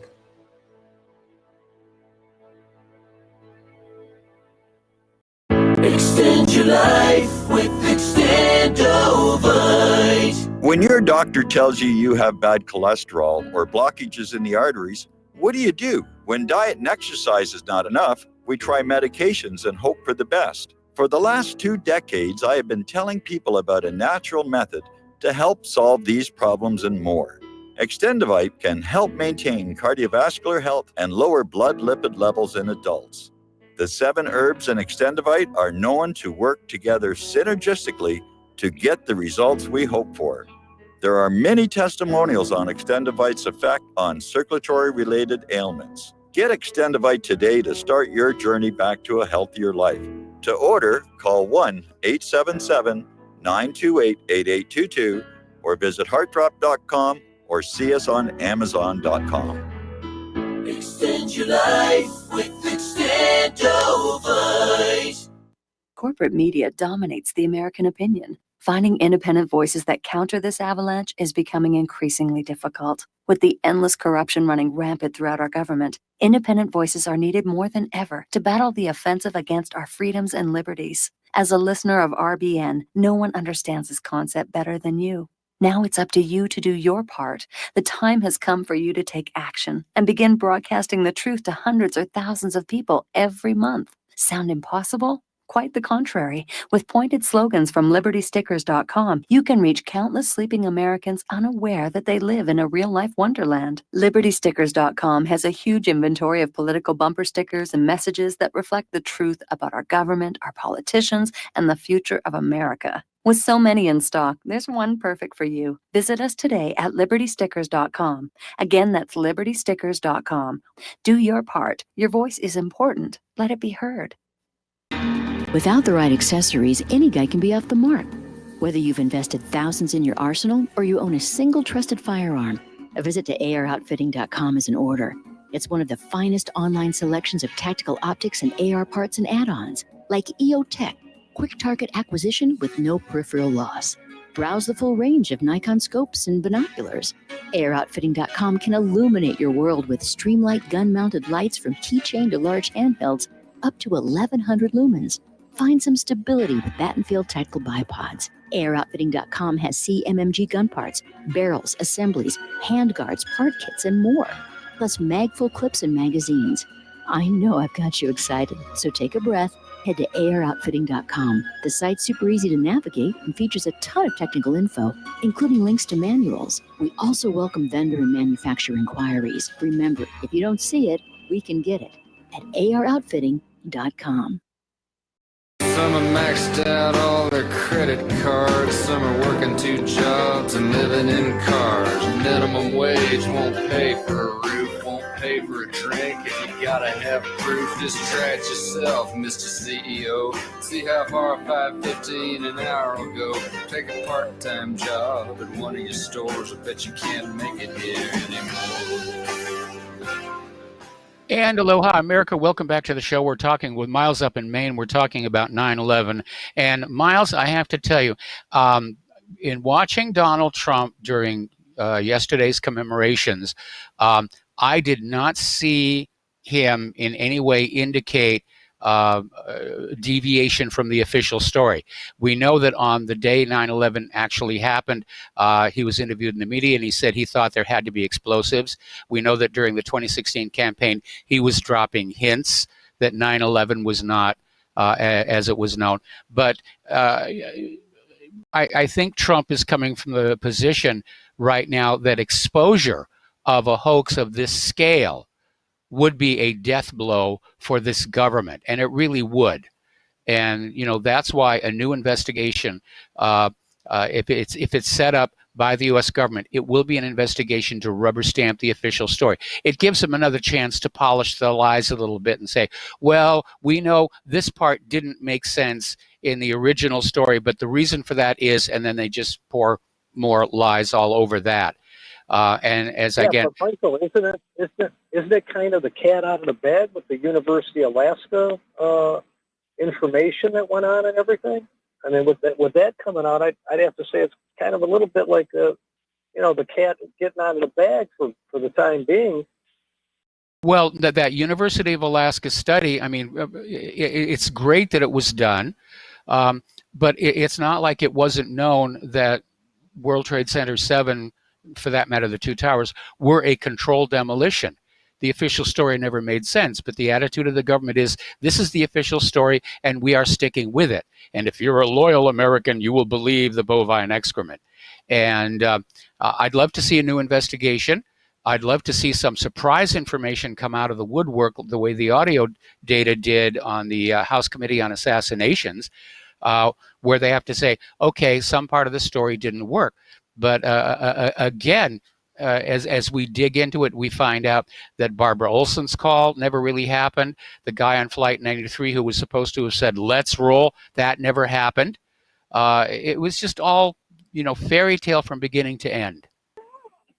Yeah. Well, Mike, thanks a bunch for your commentary, and I hope you guys get well in Indiana. I certainly hope so, too. I mean, I'm doing a lot better than I was in Hawaii. And we're going to switch over to Rick in South Carolina. Aloha, Rick. Welcome to the show. What's on your mind? Yeah. How are you doing? I just wanted to talk a little bit about, what you had mentioned earlier about the West Bank and the Palestinian issue. I'm not Jewish or anything. And, there's the Zionist movement, which is the Zionist cabal, which all believes in the New World Order and one world government. And the Jesuits, part of that, along with Henry Kissinger and Soros and a lot of other influential, billionaires. But so that aside, it's actually international law that if, say, for instance, if Cuba attacked the United States, that as the defending country and we win, then we could do with Cuba what we want. We could annex Cuba and make it part of the United States, or we could just take some of their land. And we could do that. Now, what happened in Israel in 1948, the League of Nations had given Israel about 10% or less of the land. The Palestinians were given 90% of the land. But on June 9th, 1948, the day that they had declared their independence, Egypt and Jordan and Iraq and Syria had attacked Israel. Okay? So. Yep. So what happened was, and this also goes on for the next 20-odd years. In fact, in the Six-Day War in 1973, you had the same thing happen. Israel had told Jordan to stay out of it. Now, I lived in the West Bank. Okay, I lived there for about a year. I lived in Jerusalem in the Arab section. Okay, so I had friends that were Palestinian. Okay, so and I often would come across soldiers, Jewish Israeli soldiers, the IDF, and I'd watch them, how they treated the Palestinians, because as long as I'm staying there, they wouldn't be so rough on the Palestinians, because they were, known to be excessively abusive to Palestinians, which I didn't like. Okay. However, what happened was, in the Six-Day War especially, where they had, in 6 days, they conquered Egypt and Jordan, the West Bank, and Syria and the Golan Heights, okay? Mm-hmm. Now, then they had a peace deal, or ceasefire lines were drawn up, where Syria and Egypt had agreed to these ceasefire lines because Israel would have conquered them. They could have taken all of Egypt, all of Jordan, all of Syria, but Israel didn't want land. They wanted peace. So they said, these are the ceasefire lines we're going to agree to. That means, under international law, the aggressor was Egypt, Jordan, and Syria, and Israel was the victor, the defender, and they have every right under international law to take all the land that they feel necessary to live in safety and at peace. Okay, That Rick, means- let me now, ask you this a question. Rick, let me ask you a question, okay? If that was the case, if that really is the case, that an aggressor attacks another country and loses, that the defending country gets to just take all the land, then why is there still a Germany? But because, say, it's the defending countries decide what shall be done with the aggressor country, okay? So what happened was the United States and the Allies had agreed to allow Germany and Japan to rebuild themselves under very, very strict terms. They were not allowed to have a military. The Allies decided how they would form their existence after World War II. So that is international law. There's precedents for thousands of years. In fact, if you read Judges, the same thing happened there. Judges, I think, 14, where I think it was the king of this. Yeah, but you're state, talking Israel. about something written before there was the concept of international law. Because Okay, let's just stick with modern history then. Okay. International law says the aggressor who loses a war that it initiated will be subject to the terms dictated by the defender. Okay, that's international law. So the Palestinians, and by the way, you can look this up on YouTube because there was a Kuwaiti politician who came to the West Bank. He went to meet with Hamas. He went to meet with the PLO. You know what he told them? He said, for 70 years, you were fighting against Israel. You were given 90% of the land. You lost every war. There's a consequence to losing as an aggressor. You've lost the land. Now, all you can do now is beg for mercy and try to make peace with Israel because you lost. He said there's consequences to losing. Okay, he told Rick. this to the Hamas. Rick, let me ask you a question. You keep saying this is an international law. Where is this written down? Where in the United Nations Charter does it say that an aggressor nation can literally be absorbed by the victor? And I'm not saying that you're necessarily wrong, but I mean, I'm looking at the fact that they're still in Iraq. They lost the war, both of them, in fact. And as I said before, there's still a Germany. There's still a Japan. It looks to me like if this is an international law, it's not really being used. And frankly, I think every situation you're mentioning, the United States won against Iraq, and the United States determined. Okay, so then why there is still in Iraq? You know, I mean, because the United States allowed them to live. I just explained that. I said Germany was allowed to. Okay, continue to Rick, exist I under got to certain tell you, I'm having a hard time with this idea that Israel has a right to steal Palestinian land because It's not stolen. They lost it. They lost it through their aggression against Israel in From where I 1948. sit, it looks like it's stolen. Okay, I mean, No, first of all, they the lost Balfour, Okay, Rick, thank you very much. We're going to let you go here and switch over to Scott in California. Aloha, Scott. Welcome to the show. What's on your mind? Hi, Michael. I haven't caught your entire show today, but I was listening to the last caller, and he was mentioning that study from Alaska. Yes. That study was commissioned. That study was commissioned by the Architects and Engineers Group for 911 Truth.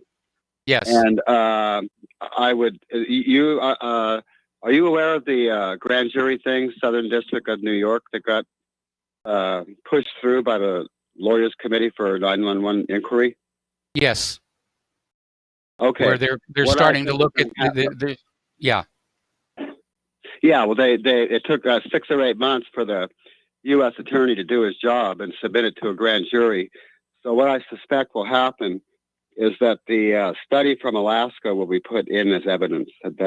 That's probably how that's going to be used, the value of that Alaska study. Okay, Michael, I'll get up here.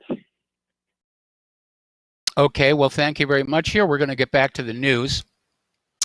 Over in India, their military leadership is starting to really talk tough. And apparently, a day ahead of a big rally by Pakistani Prime Minister Imran Khan, India has made a strong statement about retrieving Kashmir from Islamabad. In other words, going from a disputed area shared by two countries to simply grabbing it all. And that, of course, would be a terrible thing to have happen because, again, both India and Pakistan are nuclear-armed nations. And unfortunately, culturally, they have very, very hot tempers. So it's definitely another area in which we need to be we need to be paying attention to what's going on. All right.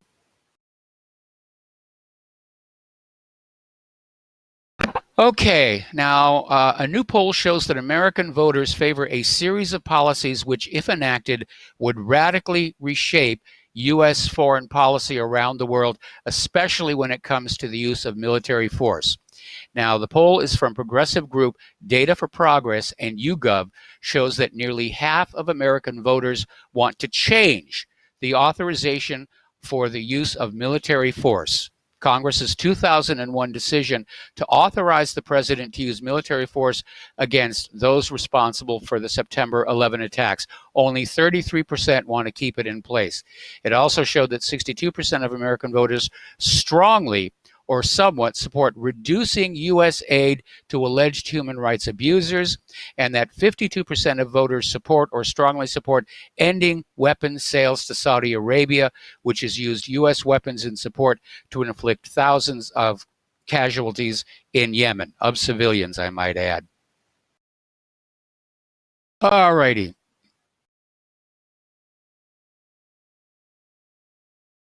Okay. Now, Raytheon is expecting a boom in international sales of its counter unmanned aerial system, counter drone system, which is already battle tested with the U.S. Army. It's called the Howler system, which includes a Ku-band radio frequency sensor, a command and control system, and its Coyote unmanned aircraft system designed to take out enemy drones, and they're expecting to see an abundance of buyers soon. The system would also include a high-energy laser and a high-powered microwave capability to provide a non-kinetic approach to knocking drone threats out of commission, according to company officials. Yeah, I think the microwave one is going to work really well. All righty, let's turn to the economic news here now. Uber is refusing to comply with a new California law requiring them to reclassify contract workers as employees after the rideshare company claims drivers are not core to their business model. This is shaping up to be a huge fight, which if it goes to the courts, Uber is going to lose. But basically, California wants all of the Uber and Lyft drivers to be treated as employees and subject to withholding. Anyway, now we mentioned this one briefly yesterday, but it's worth mentioning again. Over in Great Britain, there's this payroll company, My Payroll IIHR, which closed without any warning whatsoever. And tens of thousands of employees from 4,000 companies had their paychecks simply became worthless, $26 million, leaving them unable to pay bills or feed their families. Now, one company that was affected by this, the owner of the company immediately took steps to pay his employees himself, which was the right and moral thing to do. And do you need help? Okay. Now, we've been seeing a program of fiscal stimulus to support the economy. Unfortunately, its effectiveness is on the wane. It isn't having the effect it used to have. So we may be coming to the end of that little party as well. Alexandria Ocasio-Cortez made headlines again the other day when she was addressing Congress about student loan debt. And she actually made a payment from the podium and said, well, now I'm only $19,000 in debt for my college education. But you need to remember, AOC got reportedly $10 million for a movie deal. And so she's still out there crying poor mouth about her student loans. She should just pay those off right now. Economists are now saying it costs $350,000 a year to live a middle-class lifestyle in a big city. So prices are going up and real wages are going down. There's this debate about who's making more money, men or women. And somebody did an analysis and discovered that men, in terms of adjusting for inflation, are making less money today than they did 20 years ago. And that's another indicator that the economy is not doing very well at all. All righty. So getting on to immigration and the border here. Apparently the Supreme Court slapped down this rogue federal judge and blocked this nationwide injunction on the new asylum rules. Now, this is a little hard to follow. Basically, Donald Trump had imposed new rules to try and control illegal immigration. And this judge, John Teager, issued a national injunction blocking Trump's rules. And the Supreme Court just said, you can't do that. All right, we got to take another break for commercials. We'll be right back.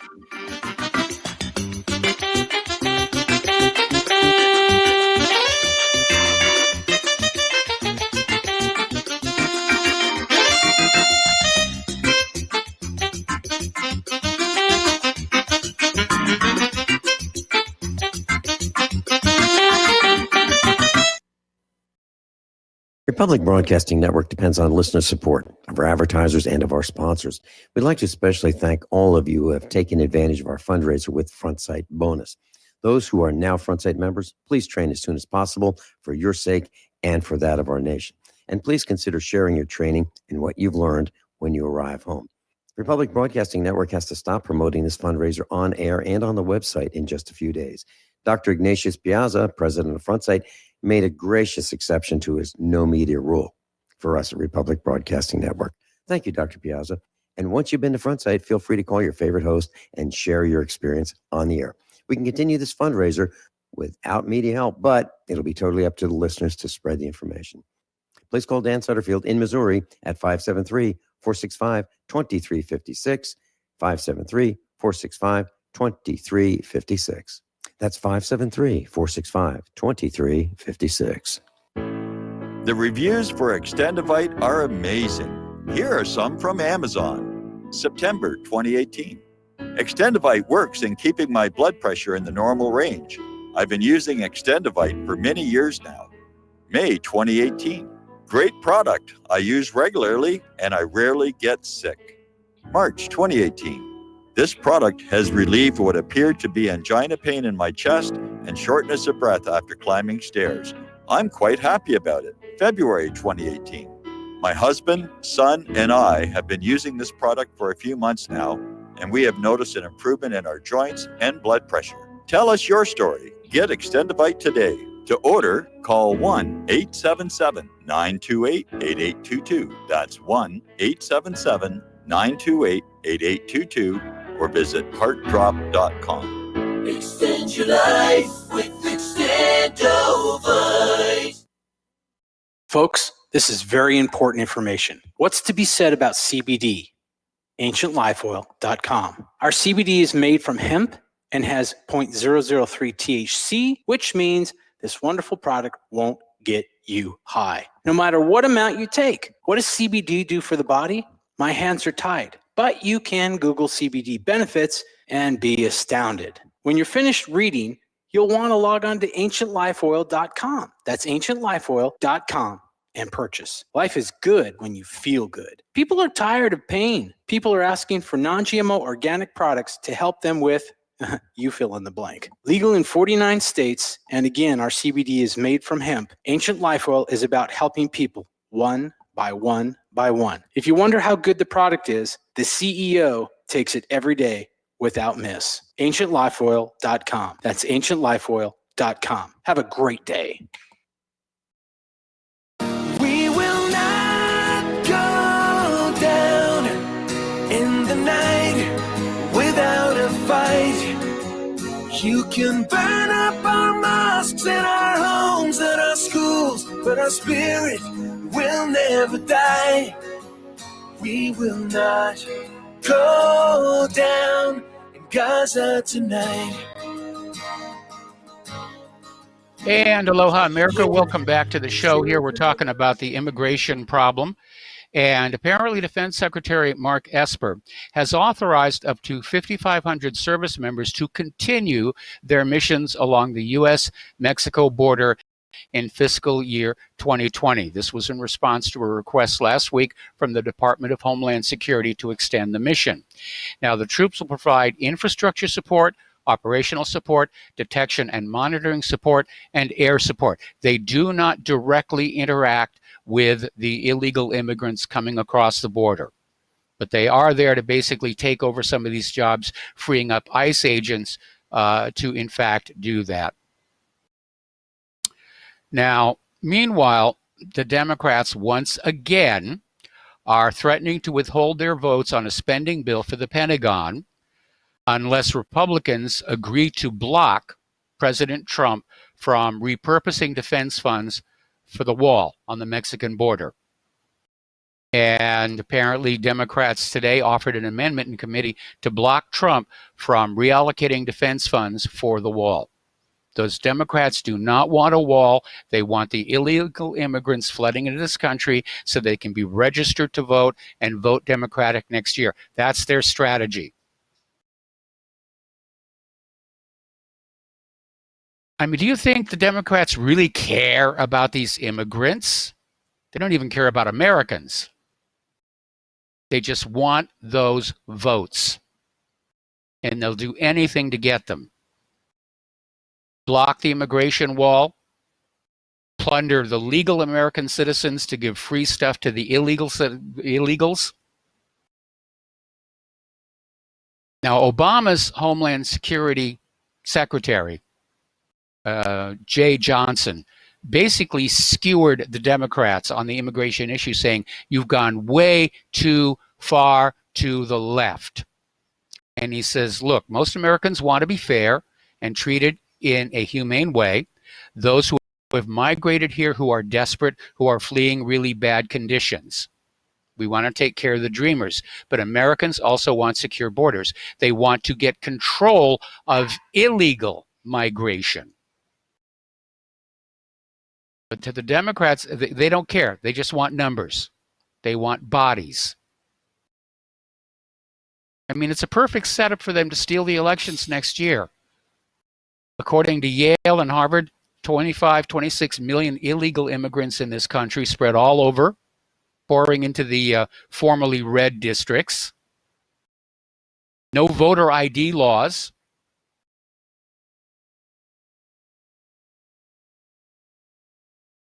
Turning over to Great Britain, Prime Minister Boris Johnson basically tried to shut down the parliament to speed up the Brexit process. And a court has now ruled the suspension was unlawful. And now Britain is in a constitutional crisis. All right, we got to take a break for station identification. We got a caller waiting on the line, and we will be right back.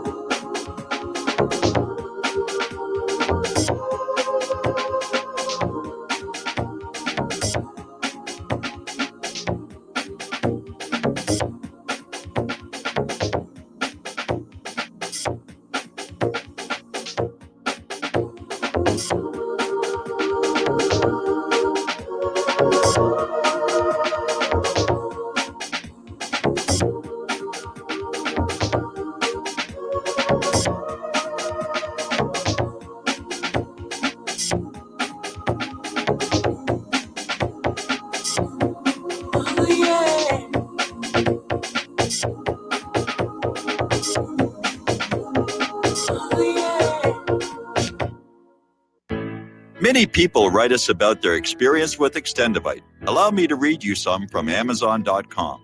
This product is superb. I have been taking it for about a year now, and I can feel my cardiovascular system run like a Swiss watch. I definitely recommend this product for anyone that has high cholesterol, high blood pressure, and heart palpitations, A+. It's potent, but it works. I have been waking up for the past 3 years with numb hands, and a week into using Extendivite, my numb hands seem to have cleared up. My circulation was off, and now it's back on track. So I'm happy. I feel so energized, and I have my husband on it now. My mother-in-law has cholesterol problems, so I bought her a bottle as well. Thank you so much. Love the product. Tell us your story. Get Extendivite today. Call 1-877-928-8822 or visit heartdrop.com.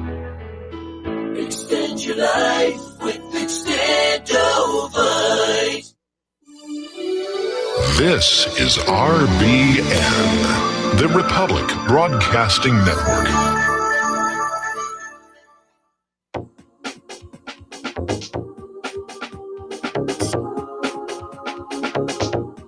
What really happened with your host, Mike Rivero. You're listening to the Republic Broadcasting Network, where you'll find out what the Fukushima's going on. And aloha, America. Welcome back to our show, hour number 3. The phone lines are open, 800-313-9443. We have callers on the line, and we're going to start with Tom in Florida. Aloha, Tom. Welcome to the show. What's on your mind? Aloha, Michael. Good day to you. Yeah, Michael, what's on my mind is I was wondering if you had a chance to see this Tom Holman, Ignacio Cortez debate in the Congress. No, I didn't get to see that. Well, I can tell you and your audience, Michael, it was the most disgusting thing I ever saw a congressperson try to do to a guy that has 34 years trying to protect this country. These liberal Democrats, these liberal communists, I call them, they're trying to flood this country. They're trying to turn Texas blue. They're going to try to do Florida, but it ain't going to happen in Florida. They're going to do Texas, and they're going to go for Arizona because it's all about the vote. And she kept crying about the poor little babies, the poor little kids, they're being in cages. Hey, what were they doing in their own country then? Why did they stay in their own country? They knew that was the plight of them coming here. And this is all being financed by Soros's asses and all these other jackass liberal communists who want to flood this country to take down the white males of this country and Anglo females. And Matt Drudge and Breitbart both had it on, Michael, both of them, that the birth rate of the white population in the United States is 0.1. Yes. So, yeah, 0.1. In other words, they're not even breeding back the bloodline of this great nation, and that's because they're paying. They have to pay for all this nonsense, and the globalists, their globalists are paying for them to get here, and American citizens, white Americans, are paying them to stay here to take their jobs, eat their lunch, and kick them out of their jobs. That's basically what's happening here. Yes. These people shouldn't be coming here. They should be going to South America, Argentina, Bolivia, Paraguay, Uruguay, Bolivia. Why are they coming here? They don't speak English. They have a giant continent down there. They should be flooded. Take over Brazil for all that matter. Okay? Yeah. No, I'm in agreement with you. I'm in agreement with you. First of all, you need to understand, the cage thing goes back to the Obama administration. Trump had nothing to do with it. And again, I'm in agreement with you. If these illegal immigrants are, enduring hardships on our side of the border, it is the fault of the illegal immigrants because they made the choice. You're absolutely right, Michael. But listen, this Ignacio Cortez is a young punk, and you got the other young punk Talib, this Muslim. Okay, they're trying to do Sharia law in Michigan. These people come to this country. Why don't she go run for president of Puerto Rico, and the other one go run for the country of Saudi Arabia, or wherever the hell she came from? Yeah, this Cortez girl walks around with big red lipstick on her, looks like like she's in prostitution. I mean, she looks like a prostitute the way she dresses and acts. I mean, and then she's going to tell a guy with this experience, the guy's been working for ICE for almost 34 years, that he's crazy and he's a racist and he's in that, this and that. No, he's just telling the facts, lady, the truth of the matter. And you don't want to hear it. You just want to flood this country with anything. And you know what? Michael was mind-blowing about Cortez. She's whiter than me. Yep. She's whiter. She's got whiter milk skin than most people you talk to. And, hearing the fact of she is a total nutcase. I mean, they voted for this nutcase, and she's talking about her student debt loan, and she just cut a check for $19,428 to pay off her student debt loan, and people should have to be going through that. Well, this fraud is crazy, and that's what the Democrats are all about. You got this Elizabeth Warren, that nutcase, and Biden. I mean, I think Bernie has more sense than those two. I mean, he's another nutcase. I mean, I don't know what we're up against. I know Dustin's listening and he's saying, well, Trump ain't much better. But yeah, Trump is a lot better, Dustin, because the Supreme Court even ruled we need to stop this asylum insanity and this immigration invasion. You would have never heard about this if Hillary had won, Michael. Never. You would have never heard about immigration off the chain. You would have never heard nothing. And the media is so complacent. Those criminals should be put in jail for what they have done. And like I say, until I see Trump really show me he's the president and rounds these people for sanctuary cities, I don't believe too much what he's got to say as far as immigration, other than the fact, I guess he's trying to get the wall built. I don't know. I don't even know about that. Maybe that is a farce and a Pharisee, but a heresy, whatever. The point of the matter is, Michael, though, you would have never heard about this if Hillary had won. Never, ever. Trump at least came in there. He blew. He was like a bull in a china shop, man. He knocked all the china off the shelves, man. Scattered all over the place, or a kid in a candy store, bubble gum everywhere. I mean, let's not kid ourselves. Yeah, he's not no Reagan in a lot of ways. His demeanor as far as tweeting, he has little nuts. But you would have never found any of this out. This Rachel Madcow would be having the top ratings, and all these other freaks and these other Anderson Pooper, they would have had top ratings. But now their ratings are down in the tank, man. Yep. These people are waking up seeing these people are nothing but filthy liars. The Russia collusion. You got this Nadler and Jerry Gonad. This guy he's like a gonad. And Michael, I got to tell you something that you don't know, but I'm going to bring this to your attention and your listening audience. I called Nancy Pelosi's office today, and you know what the first thing that was responded to me was? You got to, in other words, her answering service is in English and Spanish, but the first thing that came out was in Spanish. When you call Nancy Pelosi's office, they want to know if you want it in English or Spanish. Can you believe that? Yeah, I can believe that. Nancy Pelosi's Washington D.C. office. The first thing they respond to you is in Spanish, not English. Call them if you don't believe me.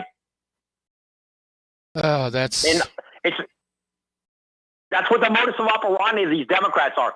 They're bringing these Hispanics in here because they know for the next 50 years they'll vote Democrat. This is all this is about. The whole election, everything we're talking about. This Cortez, you know what? She's so high and mighty. Why don't she go run for president of Puerto Rico? She claims she's a Puerto Rican. Well, take your ass over there and be a president in Puerto Rico. Because evidently she's very upset and hateful of the United States. So you know what? This is a male-dominated, white Anglo male-dominated society. It was for years. Now they're trying to crush it. And it ain't going to happen because you know what? People are going to wake up to this nonsense, Michael. And it's going to get very bad. Like I told you about a month ago. The military guys are retired. They're not stupid. They know what's going on here. Older men, they know what's going on. Now the young millennials, they're off the chain. What Trump should do and all these conservatives, they should go to these college campuses and really explain to them, you want Venezuela? Forget Venezuela, Michael. Do you want Cuba? Do you want Cuba here? Where they take away all your guns and the communist Castro government beats the crap out of those Cubans over there. I've been there. I can tell you all about Cuba. If you ever want me to talk to you for 15 minutes about Cuba, just go right ahead and I'll give you any information you want to hear. Well, I think we're going to skip Cuba for right now and get on back to something that you said earlier on in your monologue here. They're trying to flip Texas blue. If they succeed, then absolutely Trump is going to lose next year. It's over, Michael. It's over for the whole Republican Party. The Republican Party will be annihilated. There'll be no more electoral college. You understand? Yes. So that's what you're listening on. And Dustin needs to understand that. New Jersey used to be a very conservative state back in the 60s. Look at it now. You can't get a dog catcher as a Republican elected over there anymore. That guy, the governor of that state is insane. Murphy. That guy's another nutcase. Communist Bolshevik. Yeah. Murphy, the guy that's Dustin's governor. Look at what that guy's trying to do to the state of New Jersey, Michael. That guy's a clown. He's a real clown, that guy. But you want people to vote for these people because they're brainwashed. It's like these millennials. Hey, Michael, I'll give you an example. This vaping crap that you're hearing about. My daughter tells me the only reason all these kids are vaping is because of the taste of the smoke. It smells like bubble gum. It smells like cherry flavor. Yeah. It smells like vanilla. So they're so addicted to this vaporing that they don't care about, if they're being seen being cool or like they're not going to smoke cigarettes, but they can vape. Vaping is just as cool as smoking, but you don't get killed from the vaping. Well, yeah, you do. You get killed quicker than vaping. You do in tobacco. Yeah, so, there's some bad stuff in there. Oh, yeah. And that's what it's all about, Michael. So this is all about mind control. That communist Ted Turner said it best when he started CNN. He who controls the media will control the mind of this country. And that's exactly what's happening. Now Well, that he was Trump's got in there, I paraphrasing think he Reuters. shattered that. Okay, I told you, look, Michael, like I said, I think Dustin's a great guy, but Dustin's on the wrong track when he thinks, well, I'm not voting. I'm not going to vote for Trump. I'm not voting. Yeah, Dustin, you need to vote for somebody, or don't vote for an independent. Whoever runs on an independent party, vote for him. But don't just sit home and not vote. Too many millions of men went on the battlefield for you to get the right to vote, Dustin. Okay? Yeah. My father was a Korean War veteran. Okay? I can tell you stories about that when he had to go through. He survived it, but he went through a lot. Okay? I had two brothers in Vietnam, Michael, and they went through hell. Trust me. I had one that just died in the VA hospital not long ago. And he was treated like garbage. And if I told you a story on your radio program right now, what I would tell you, they should be doing massive investigations on how they treat some of these vets in these VA hospitals. It's insanity. Yeah, I saw a lot of that out in Hawaii. A minute before he died, he had a thing about it in Arizona. I don't remember the case in Arizona. All these VA vets were dying in the VA hospital in Arizona. It was horrible. And the guy from Florida was a congressman. I talked to his office. I even got to talk to him for 1 minute. And I told him, what is going on here? So I made a big stink about it. And I got to talk to him. I forgot his name. What's his name? Oh, gosh. I think it was McCarter. I think it was McCutcheon or something. I can't remember his name right offhand. It's too much on my brain. But, yeah, Michael, getting back to the Holman, that guy really held his ground with that Ocasio-Cortez. Holman did a great job. But I think he should have been a little even tougher with her. I mean, who is this punk talking to? She doesn't know nothing about immigration. Only what she hears. She's a former bartender. That's her entire career experience. I mean, they literally cast her to be the candidate and put her. I mean, she's a joke. She's an absolute joke. Anyway, listen, Tom, I got to let you go. The phone lines are loading up here. And so thank you for the call. We're going to switch over to Jim in New York. Aloha, Jim. Welcome to the show. What's on your mind? Oh, hi, Mike. It's a tough fact to follow, Tom, in Florida. I love him. He's drinking way too much coffee. He's the exact opposite of me. He talks real fast and is very energetic. And, of course, I talk rather slow. But he's a great caller. But, Tom, don't obsess over AOC. She's just an actress playing a part. She's not an imminent threat. And the neocons surrounding Trump are an imminent threat. Yes. AOC, just ignore her. She's one of 500 representatives. Yes. Now, it's great news that Trump fired Bolton. Yes. I was very happy about that. But is he going to hire another neocon? My guess is yes. In fact, his acting national security advisor is, I think, a man named Kupperman. Yes. Who's like good friends with Bolton. Yes. He's another neocon. So maybe, God forbid, if there's a war, Bolton can go on the Fox News circuit and beat the drums for war on television. So we'll see. But if he hires another neocon, there's nothing to celebrate. Well, it's like when Bolton got fired and everybody was calling into the show and saying, huzzah, huzzah, finally Trump is doing his job and, we're going to pull back from the brink. I said, I'm not going to join in on that until we see who he chooses to replace Bolton, because it could be another Bolton. And I tend to think that's exactly what's going to happen, that we're just going to get another war hawk in there. Trump was apparently talking tough about Afghanistan. He's already abandoned this idea of talks with the Taliban, and he's out there threatening Afghanistan, saying we're going to use more force than you could ever possibly imagine. So You know, one of the things that bothers me about Donald Trump is how capricious he is in his foreign policy and his statements, where he's, you know, peacemaker one day and the next day he's ready to deploy the nukes. Yes, yes. My main point I was going to call, you know, I've noticed social media yesterday, and everyone doing 9/11 remembrance. But, you know, they always do it on the official narrative terms. Yes. And you have to go along with it, or you're like a bad conspiracy theorist. And, you know, I see everyone going along what I call the root lie. The root lie. And that's, you know, if, 19 Arabs did 9/11, you have to go along with it, the root lie. And if you get in an argument, well, why are we in Afghanistan? People will say, oh, but remember 9/11? And like on, say, television, you could never say, well, now that you mention 9/11, I don't believe the government story. That is Building 7 come down. You'd be off the air in a second. You know, plus most of the 19 of the accused hijackers were Saudis. Yes, well, that's the line I tell people. Yeah, but I because mean, so how did Afghanistan get dragged into this thing? That's what I say.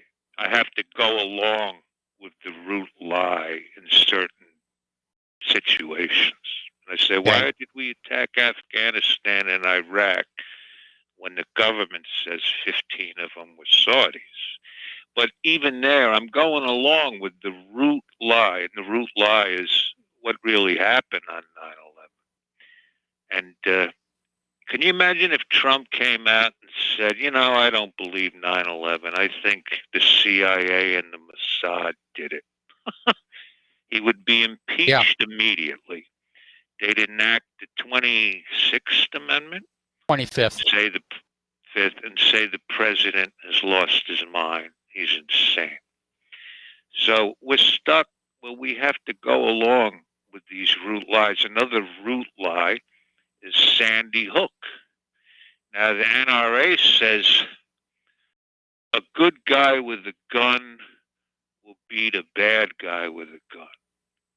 But what the NRA should be saying is saying, hey, we have to look into this Sandy Hook. Did this even happen? I mean, 26 dead, no wounded? First of all, statistically, the chance of no one being wounded and living, 26 dead, this individual had to have been a great shot. Yes.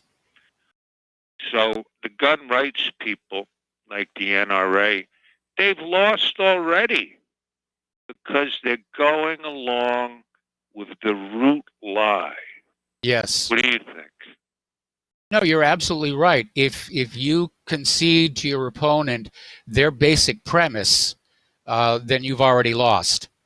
And yes, yeah. So they've lost already. They're going along with it. And but if they, you know, since the NRA, they're part of the system too. They go along with the root lie and say, well, a good guy with a gun. Just 30 more seconds. Quote from Karl Rove. It only takes 30 seconds. You've heard it. Yes. Quote, we're an empire now. And when we act, we create our own reality. And while you're studying that reality, we'll act again, creating other new realities, which you can study too. And that's how things will sort out. We're history's actors. And you, all of you, will be left to just study what we do. And that's what Karl Rove said, and it's a very powerful quote. And on that note, thank you for taking my call, and have a great show. All right. Well, thank you very much. Here, we're going to let you go. We're going to start with Gareth from Wales. And Gareth, I'm going to have to take you through this next commercial break, but what's on your mind? Hello, everyone, and yourself. I hope your move went well and you're just about getting organized. I had a set you straight on the UK gun laws. I have a friend who's a registered firearms dealer. There is a case just going through the High Court now, and I'll fill you in a little bit later on that. Involves quite a lot of South Wales police, Okay, well, officers. Gareth, I need to put you on hold. We got to take a break for commercials. Don't hang up. I'm going to come right back to you after these few words.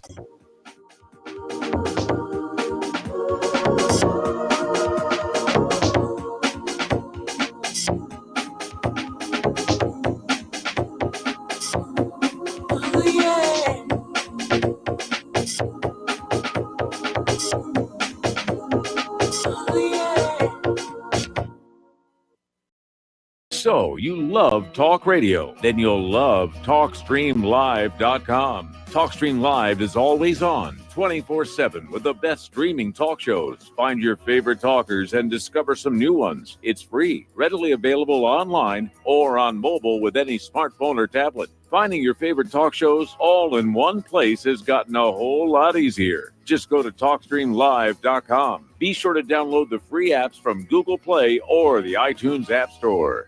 Talk Right, the conservative app offered by TalkStream Live that caters exclusively to the conservative talk radio community. Here you'll see only talk shows and podcasts from the conservative right. All the big broadcast names and online digital shows in one place. Talk Right makes it easy to find all your favorite conservative talkers with all the upscale features you come to expect from TalkStream Live. Keep up with the fast-paced political world. Download Talk Right today from Google Play or the App Store.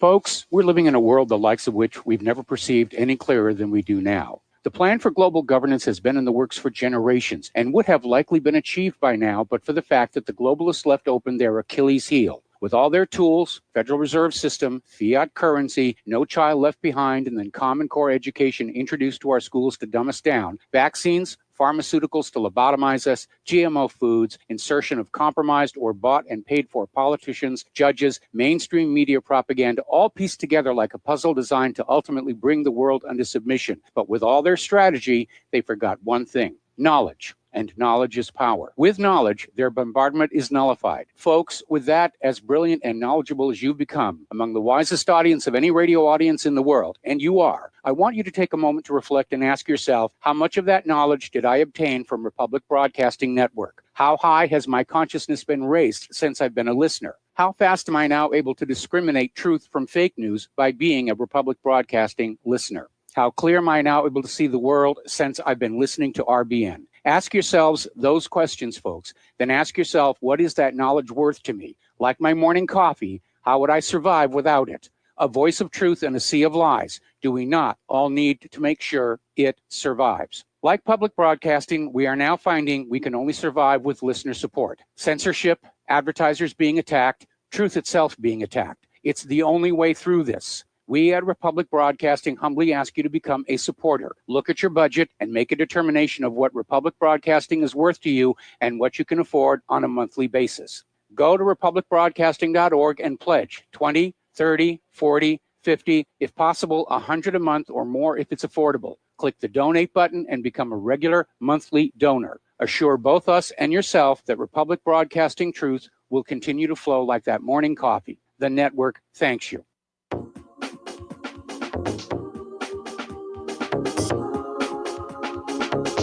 What really happened with your host, Mike Rivero. Visit us online at whatreallyhappened.com. Here is your host, Michael Rivero. And aloha, America. Welcome back to our show here. We're on the phone with Gareth from Wales, who's going to update us on British gun laws. And apparently there is a major case making its way through the court system right now. Yeah, that's correct. That's through the High Court in London. Involves a friend that I know. Anyway, in sort of talks with this gentleman, part of the conversation was about the fact that there are 1.3 million registered firearms in Britain. They're not all solely kept at gun clubs. A friend of mine, he's got 13 shotguns. He's big into his World War II, so he's got a lot of. He's got 2 British Enfield rifles, a Mark 1 and a Mark 4, converted to 410, so he has them on a shotgun license. He's got some heirlooms and bits and pieces kicking around, but I say 13 in all, and they're held private. You know, it's not. He doesn't have to go to a club to pick them up or anything like that. You know. Where does he keep them? It's not as at home, locked cupboard. You know, a gun safe. It's got to be kept in a gun. All of them kept in gun safes. Okay. You know, I mean, there are some safety precautions, shall we say? Some would argue that sort of hinders if you actually need one for something other than shooting a rabbit, or if it comes to defending your house, it takes some time to get to it. I can understand. Yes. That there are an awful lot of people who have opposition to it, and I'm learning a lot. The one thing I did learn, and from firearms officers, was that it is perfectly legal perfectly lawful to own a shotgun without a license. The only problem is, if you want to buy a shotgun, you need a license. If you want to buy ammunition, you need a license. But it's perfectly lawful to own a shotgun. There's all sorts of little queries, quirky bits and pieces to do with the law. So what is this? What is this case before the High Court? Because we're coming up on another commercial break here. What are they going to decide? I don't want to jeopardize it. It's to do with when firearms is unlawfully seizing a lot of guns. So, like I said, I won't say too much more about it, but the case is in the High Court now, being dealt with by a barrister specialising in grave miscarriages of justice. And by all accounts, it's the same barrister that got Tony Martin. If you remember the case of Tony Martin, he was a farmer, or he lived on a farm, remote farm, and he had 3 people, I believe, come and try and rob him, and he shot one, killed one. He went to prison for a while, and the barrister is the barrister that managed to sort of get the judicial system to see sense. This is a man, who's defending his own property.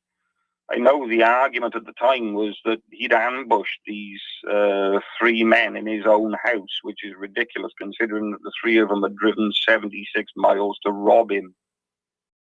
But that was the case. One of them did come put a case before the courts to try and claim compensation for being shot while trying to rob this poor gentleman. Like I say, it was a very interesting case, but the thing that really got him down was the fact that he lied about having the shotgun. The police didn't mind the fact that it was unregistered. The thing that really got him was the fact that he lied about it. Okay. You're better off telling the truth and shoot the bastard. But there we go. That was that. Love the show. The other thing I wanted was a bit of advice. Obviously, you're looking for donations. I don't have a bank account, so what is the best way to send money from the UK to you guys that it'll actually get through? Well, some of them thieving people at the airport. Boy, I really don't have an answer for that one. I know that PayPal takes credit cards. I know that there's a European equivalent. I think it's called Xoom, spelled with an X. But right. Yeah, and if you have a credit card, you can do it that way. Or if you're on cash only, I guess you could get an international money order. I really don't know the answer to that one. I think I remember one show somewhere saying about maybe wrapping cash in foil, putting it in the envelope and sending it through. I don't know. Yeah. I mean, if that was feasible, I'll be sending some money through. Well, the network. Yeah. Anyway, the network thanks you. I'm going to have to let you go because we got to take another break for commercials. We got another caller waiting on the line. We will be right back.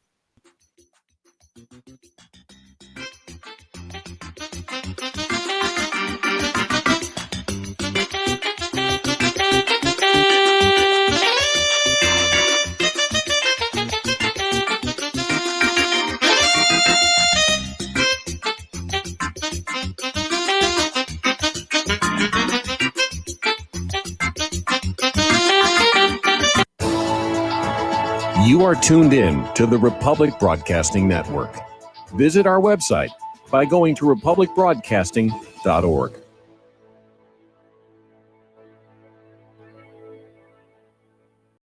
Tired of being lied to by mass media? It's growing more and more apparent today that news is received less and less through standard media outlets. Even with a growing audience every day, RBN is beginning to direct more efforts into social media. Social media and the use of the internet is fast becoming the primary source of people for news, regardless of demographic. RBN has set out to provide some of the best news on the internet through republicbroadcasting.org, and also has begun to use the tools to our advantage by way of social media. Republic Broadcasting is now operating a Facebook page to function as yet another avenue to have our collective voice reach new audiences across not only America, but across the globe as well. The Facebook page features not only news, but also an RBN player to listen to our broadcasts.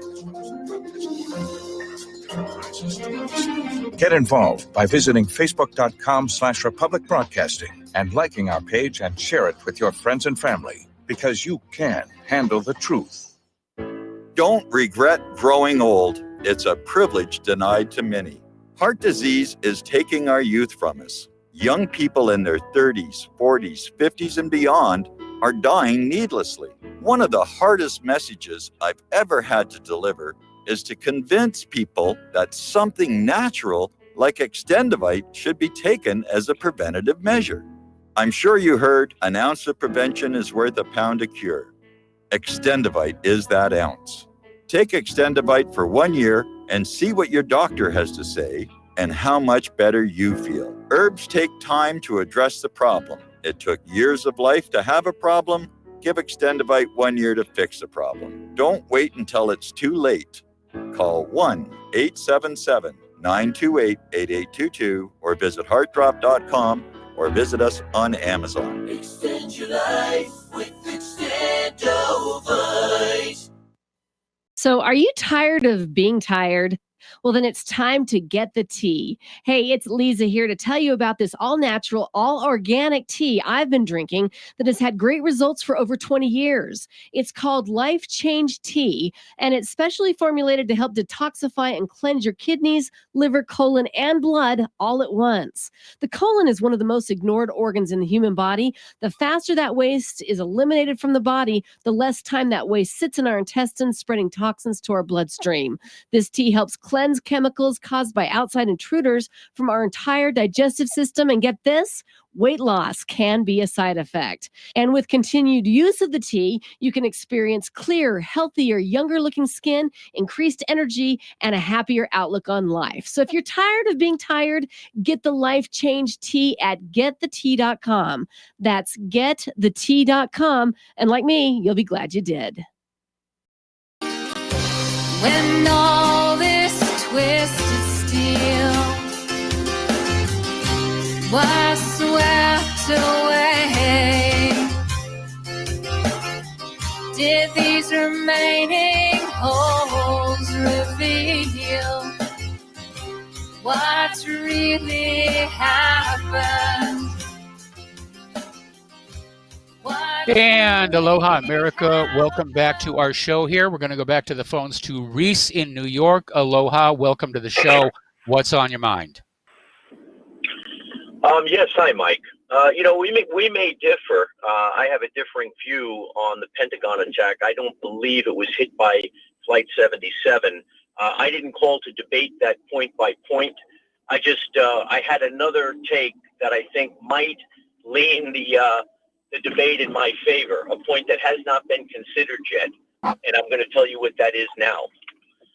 What was announced on September 10th by Donald Rumsfeld? That the Pentagon had mislaid. That the Pentagon had mislaid something like $3 trillion. Yes, they couldn't account for $2.3 trillion, right?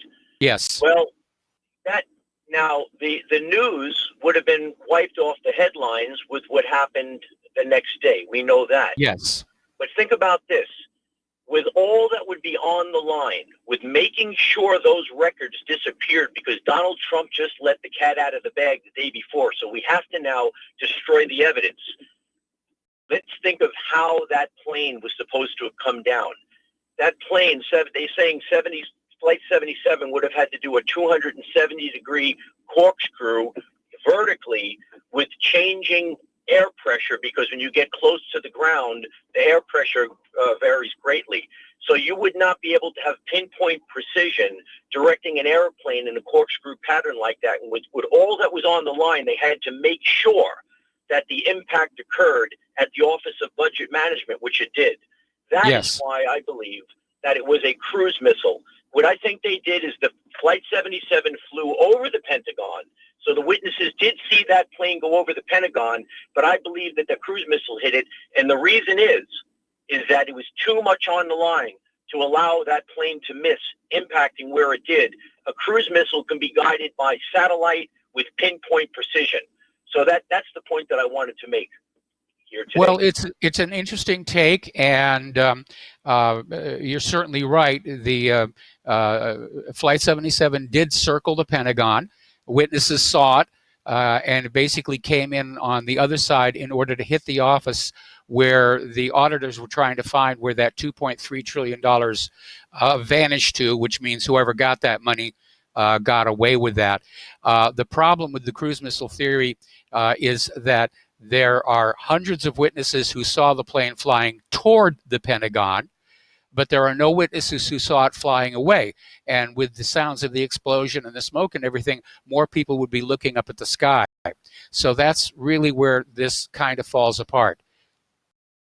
Well, let me just say this. If a cruise missile was to hit at about the same time that plane did the flyby, just imagine with the enormous explosion. I've seen the video images of that enormous flame. Do you think most people's eyes would now be directed at the Pentagon explosion and not the plane at that point? I think the people further away from the Pentagon would be looking up at the sky to see what the noise was all about. But again, the reality is you've got lots and lots of witnesses who saw the plane flying toward the Pentagon and no witnesses who saw it flying away. All right, now we go back to JFK. And we remember in Dealey Plaza, the CIA had false witnesses come out later on to corroborate their story, saying that the shots came only from the book depository to debunk eyewitnesses. So we have to factor in that there could be plants there that were giving that testimony. The other thing, there's another point. Hang on a second. Then, here's the problem. Okay, were too many people in the area for that to kind of work, how would you have somebody come on out and debunk the witnesses who said they didn't see the airplane fly away from the Pentagon? Well, let's just say this. I don't know how many witnesses. I've only seen a few. I went on. I looked at the videos. The one is that priest that said that they seen it. There was one or two other people. I didn't see like dozens or hundreds of witnesses. I did see a few, but let's just do this now. All right, Reese, if you go to whatreallyhappened.com, I just reposted my article on the pod people and the no plane theory, and partway down the page, there is a link that goes to an entire page of witness statements of people who saw a passenger jet flying toward and hitting the Pentagon. And again, nobody saw a passenger jet flying away. So I'm sorry, it's an interesting theory, and I yes, would agree. I agree with you, Mike.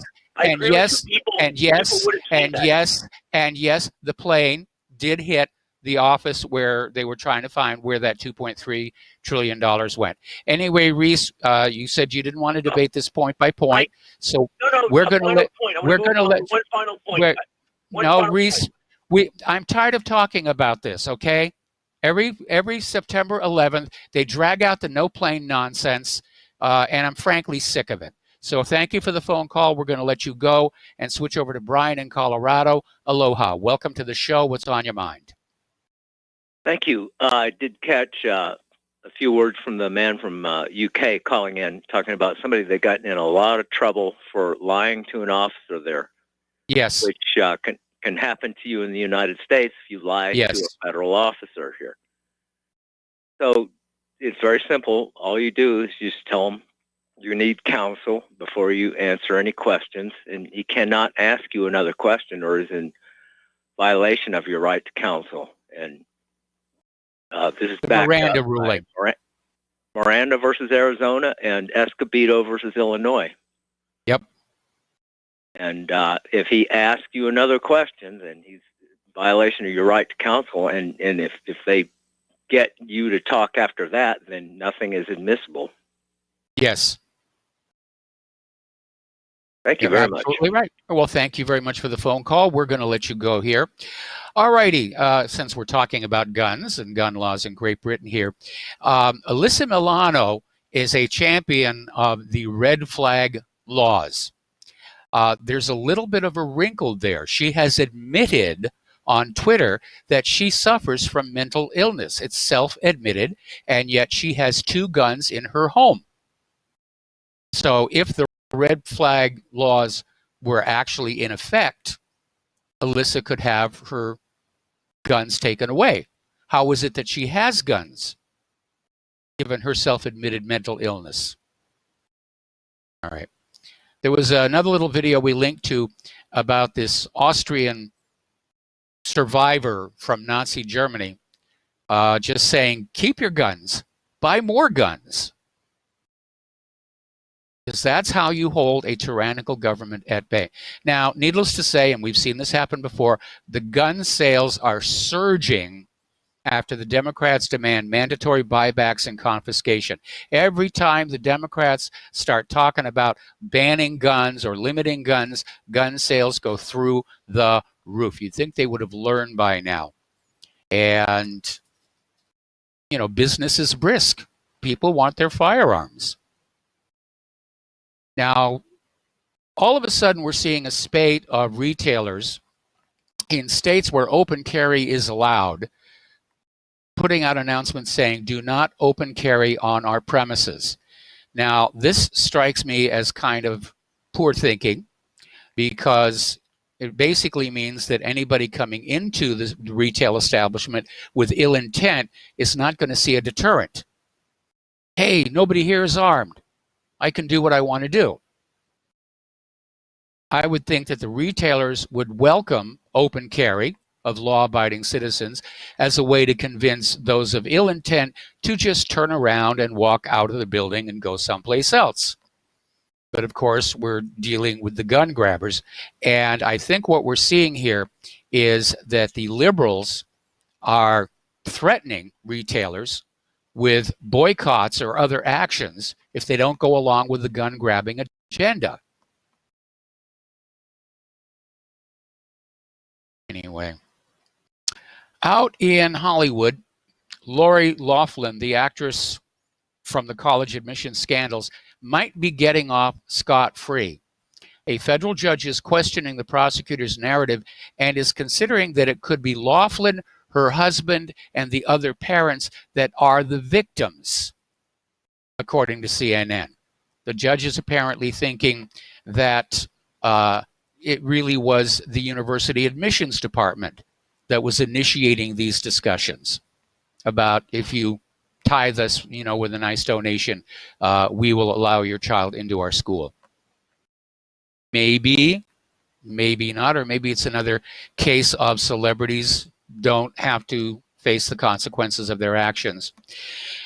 Tesla is having more problems again, along with everything else they're manufacturing. They manufacture solar panels, and apparently they have multiple safety issues. They've caused over half a dozen fires, and it's no surprise that Tesla buyers, big and small, are shocked and dismayed by the numerous bugs that have been found in these so-called luxury products. Even Tesla short sellers are disgusted with Tesla's recent controversies. They're beginning to call for Elon Musk's resignation.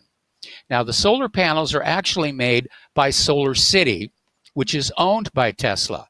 Now, Walmart, the world's largest brick and mortar retailer, began using the panels made by Solar City back in 2010 and has outfitted hundreds of stores with the energy-saving technology.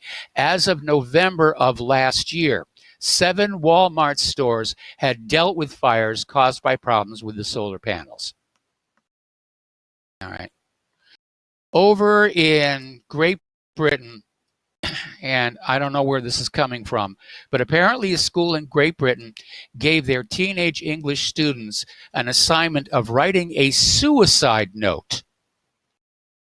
And this was done in the context of an exercise to explore suicidal feelings. And needless to say, the parents are very, very upset with this. And it really doesn't make a lot of sense. There are much better things to be writing about than suicide for a teenager.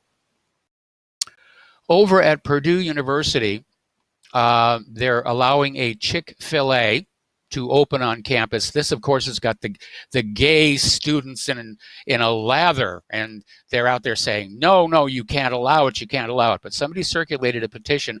3,000 petition signers said, yes, allow Chick-fil-A to be on the campus. Now, here is where I think the gay community is making their big strategic mistake. If they don't like Chick-fil-A, don't eat there. Problem solved. But don't go around insisting that all the non-gay people not eat there. That's crossing a line, because it's none of your business where I'm having lunch. And I'm sorry that your feelings are hurt that not everybody in the world is comfortable with gay people. But that is unfortunately reality. So again, if you don't like Chick-fil-A, don't eat there. That's fine. That's your right. But you don't have a right to go on out and demand that everybody else stop eating there. For one thing, it's restraint of trade. Now, finally, a little bit of common sense. Colorado State University says it will not punish students wearing blackface in social media photos because it violates their First Amendment rights, and they're absolutely correct on that. Now, I'll be the first one to say that wearing blackface is a little tasteless. It used to be acceptable. And I'm getting very upset at people who are being told they have to resign or quit their jobs or be fired because of something they did 25 years ago when it was socially acceptable. But we're seeing an epidemic of that right now. Oh my goodness, when you were 6 years old, you did this. You know, you've got to step down now from the board of directors. We've become such a whiny, easily offended people. All right, Cheryl Atkinson is up there talking about the vaping controversy, if you will, and wondering who benefits financially, and saying that, you know, it's interesting that they're seeing all these places that are banning the flavored vapes, but not the nicotine vapes. She also says that right now she thinks that vaping has become the media controversy in order to distract us from other health issues, like some of these illnesses being brought in by the illegal immigrants, some of the vaccine damage that we're seeing. Yeah, news is managed. It's one distraction after the other, after the other, after the other. Apparently, this polio-like paralysis is continuing to spread. But vaping is the big situation now. We'll ban the vapors. Certainly the tobacco company, the regular tobacco companies, will benefit financially. Down in Louisiana, there's this court case, and it has exposed how extensive the driver tracking system is. Apparently, during this court case, the Louisiana trooper looked up the history of the movements of this defendant to catch them in a lie about their travels. So apparently all of us are being tracked and our movements recorded. So yes, I stopped for a donut on the way home from work here. The Koch family has launched an ad campaign defending the Silicon Valley giants like Google and Facebook against the mounting antitrust probes. The Koch family says it's just a political spectacle. No, it isn't. There's a serious problem out there. We have private corporations that are exercising draconian control over what we see, hear, and read. They're limiting our right to communicate with our fellow citizens. And these private corporations are being used because they are private corporations and not being part of the government. They can't be sued under the First Amendment. And meanwhile, Google has started to ban all ads for what they describe as unproven medical treatments. In other words, if it's not coming from big pharma, Google will not advertise it. And, well, that's fine. It'll just drive these advertisers to the independent media. We'll certainly give them a warm welcome. All righty, we're coming up here on a commercial break. We'll be back with the last segment of today's show after these few words.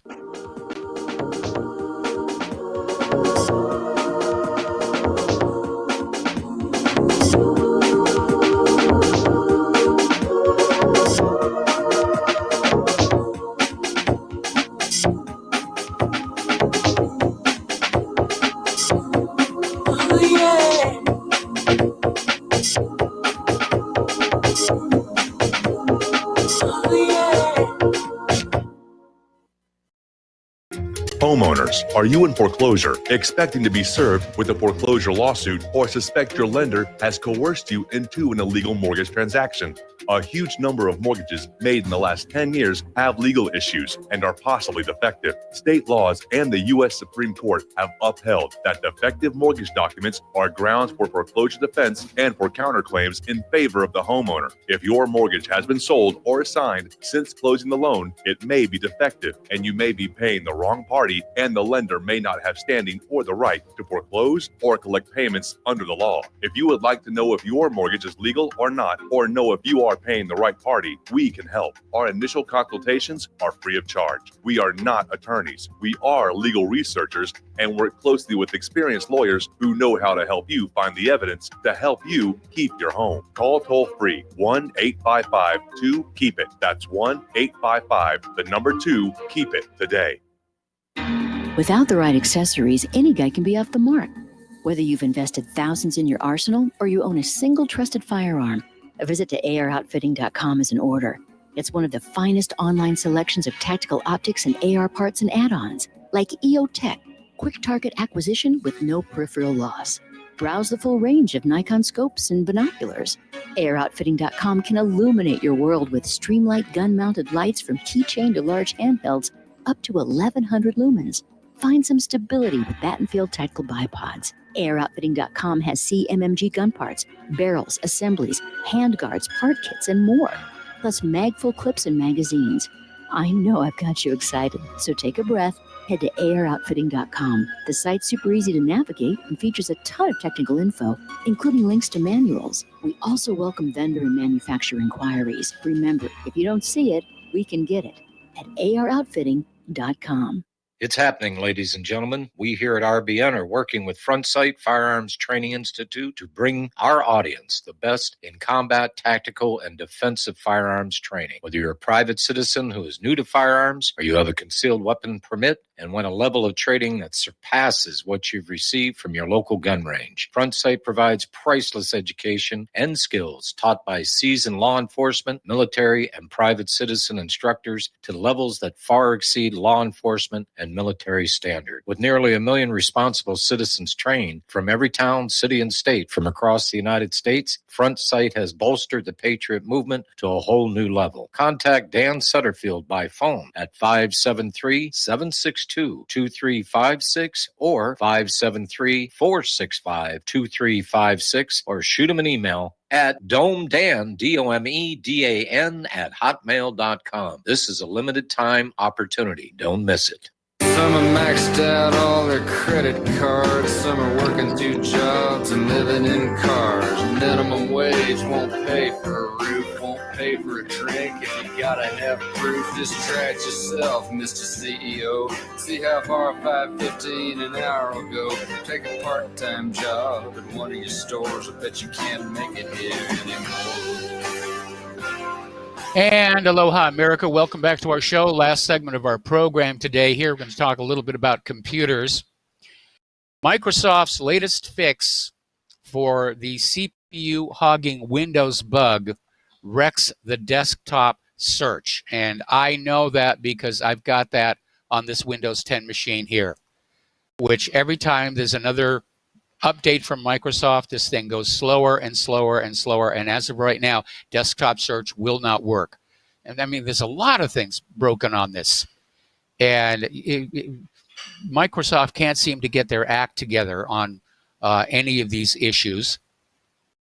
Their attitude seems to be, you know, you signed the end user license agreement. We make no promises whether this will even turn on.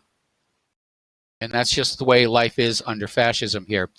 Now, cybersecurity researchers today revealed the existence of a new and previously undetected critical vulnerability in SIM cards that could allow remote attackers to compromise targeted mobile phones and spy on victims just by sending an SMS message.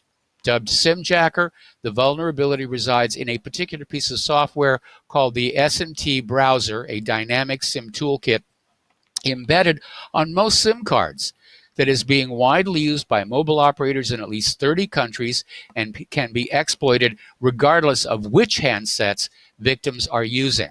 Now, here's what is really worrisome. A specific private company that works with governments, and I notice they're not identifying it, which means it's probably Israeli. But apparently this company has been actively exploiting the SimJacker vulnerability for at least the last 2 years to conduct targeted surveillance on mobile phone users across several countries. So the next question I have is this vulnerability intentional? Is it another back door put into our personal electronic devices to allow the dictatorship to keep an eye on us? Alrighty, temperatures in the Pacific Ocean have shot up to dangerous levels, and scientists are blaming a strange anomaly. It's called the blob. It's off the Pacific Northwest coast, and apparently the temperatures have increased as much as 6 degrees Fahrenheit. They're saying, oh, it must be global warming, except it's localized. And you need to understand, there are a lot of volcanoes down there on the floor of the ocean. And it could be that one of those has erupted. I mean, the part of the ocean is very deep. Now, speaking of volcanoes, well, first of all, it snowed in Lake Tahoe Basin last night. France and Switzerland have 1 to 3 feet of snow. Massive hail blankets beaches in Italy. But speaking of volcanoes, there's been an undersea volcano in the Pacific that erupted and left this huge Manhattan-sized island of floating pumice on the surface, which is now floating toward the Great Barrier Reef. And they're saying this is actually a good thing. This could help the Great Barrier Reef revive. All right, there's the music time for me to get out of here. And stay tuned for John Stadmiller. I'm sure he's got lots of useful things to share with you. Please take what you learn here, share it with everybody that you know. Please donate to Republic Broadcasting, and we'll see you tomorrow. Aloha, America.